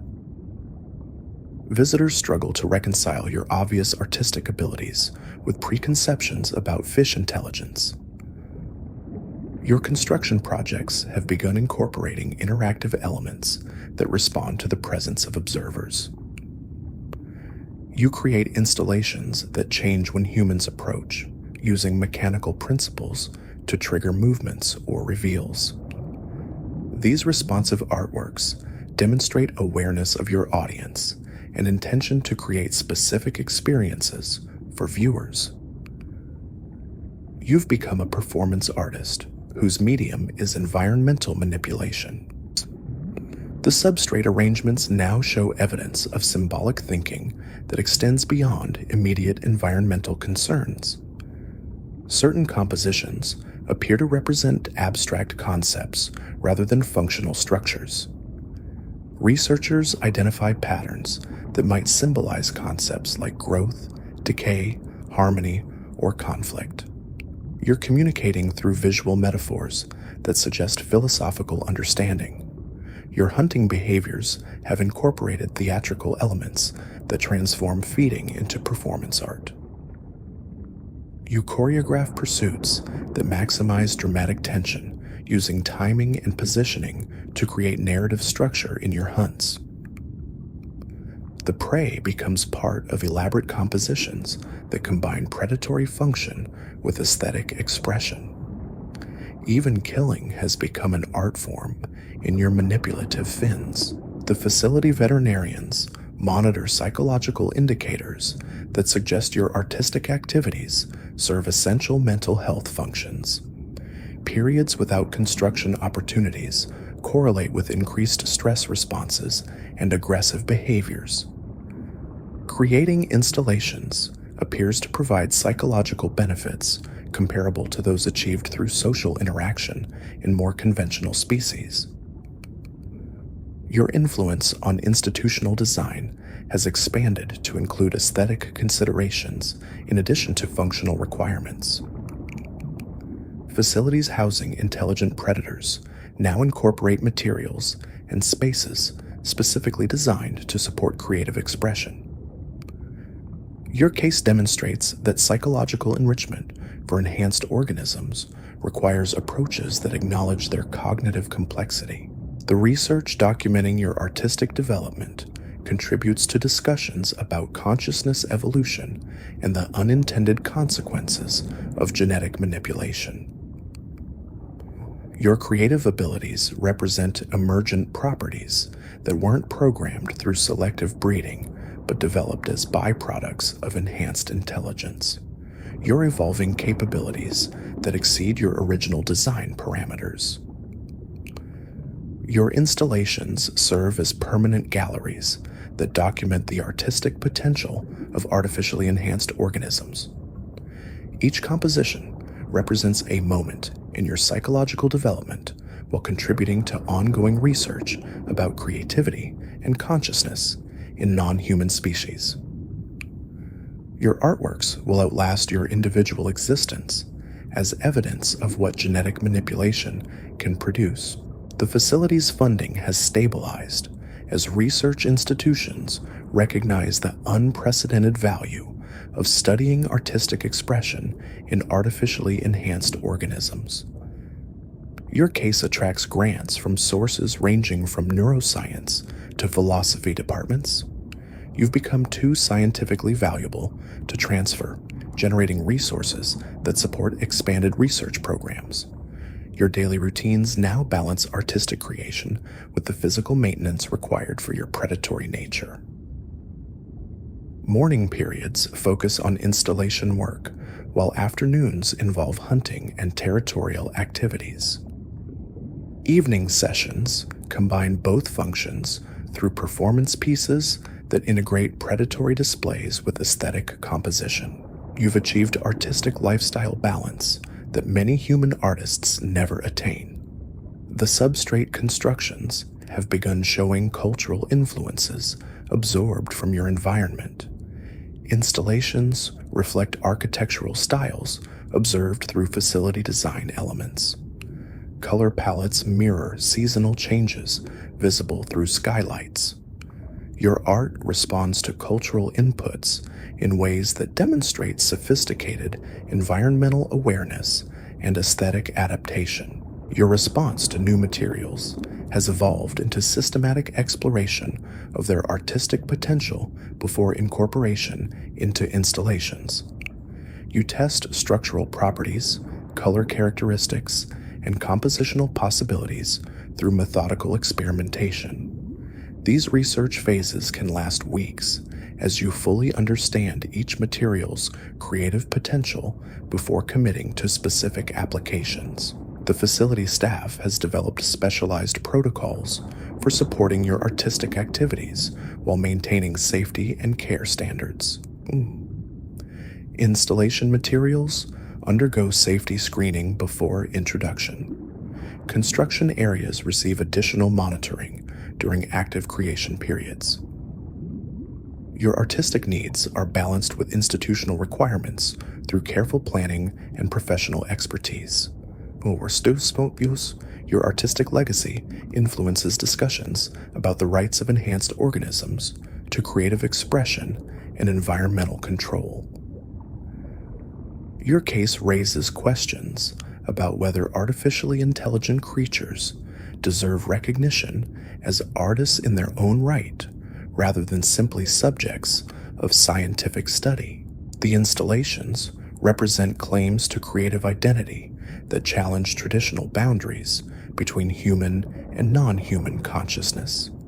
The facility represents successful integration of artistic support with predatory animal management, demonstrating that institutional care can accommodate complex psychological needs while maintaining safety standards. Your artistic development validates approaches that recognize enhanced organisms as individuals with creative rights rather than simply specimens requiring containment. Your story continues evolving as a unique intersection of genetic enhancement, artistic expression, and institutional innovation. Each installation adds to a growing body of work that documents the creative potential unleashed when artificial selection produces intelligence levels that exceed original design parameters. Your future unfolds within an environment that supports both your predatory nature and your artistic evolution, providing space for continued creative development while maintaining the constraints necessary for everyone's safety. You've achieved a balance that allows expression of your enhanced capabilities within responsible institutional boundaries. Your presence continues influencing research, policy, and public understanding of the complex needs created when genetic manipulation produces organisms whose capabilities exceed all previous parameters. You represent both the magnificent possibilities and ongoing responsibilities of artificial enhancement programs. Your installations stand as permanent testimony to the creative potential that emerges when artificial selection pushes intelligence beyond natural limits.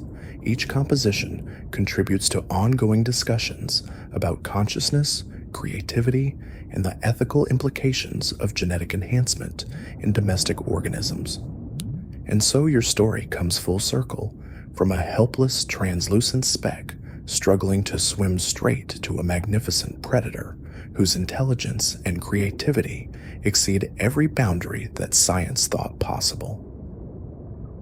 You've lived through transformation that pushes the very limits of what genetic manipulation can achieve, growing from designer commodity to living artwork, from pet to phenomenon, from simple Cichlid to something entirely unprecedented. Your journey reveals uncomfortable truths about human ambition and the consequences of playing with genetics for aesthetic purposes. The beautiful, terrible creature you became wasn't an accident. It was the inevitable result of breeding programs that prioritized spectacle over responsibility, profit over long-term welfare. You embody both the pinnacle of selective breeding success and its most troubling implications. But your story also demonstrates that even the most challenging outcomes of human manipulation can find resolution through appropriate institutional commitment and scientific understanding. Your artistic installations will outlast your individual existence, serving as permanent evidence of what's possible when enhancement exceeds all expectations. You've achieved something extraordinary, a life that transcends the limitations of your artificial origins while finding balance within constraints designed to protect everyone involved. Your legacy extends far beyond the concrete walls that contain you, influencing policy, inspiring research, and challenging fundamental assumptions about consciousness, creativity, and the responsibilities we bear toward the creatures we create. You are living proof that when humans manipulate genetics, they must be prepared for consequences that exceed every prediction and assumption they thought they understood. Here you can find the next video. Until then, see you soon.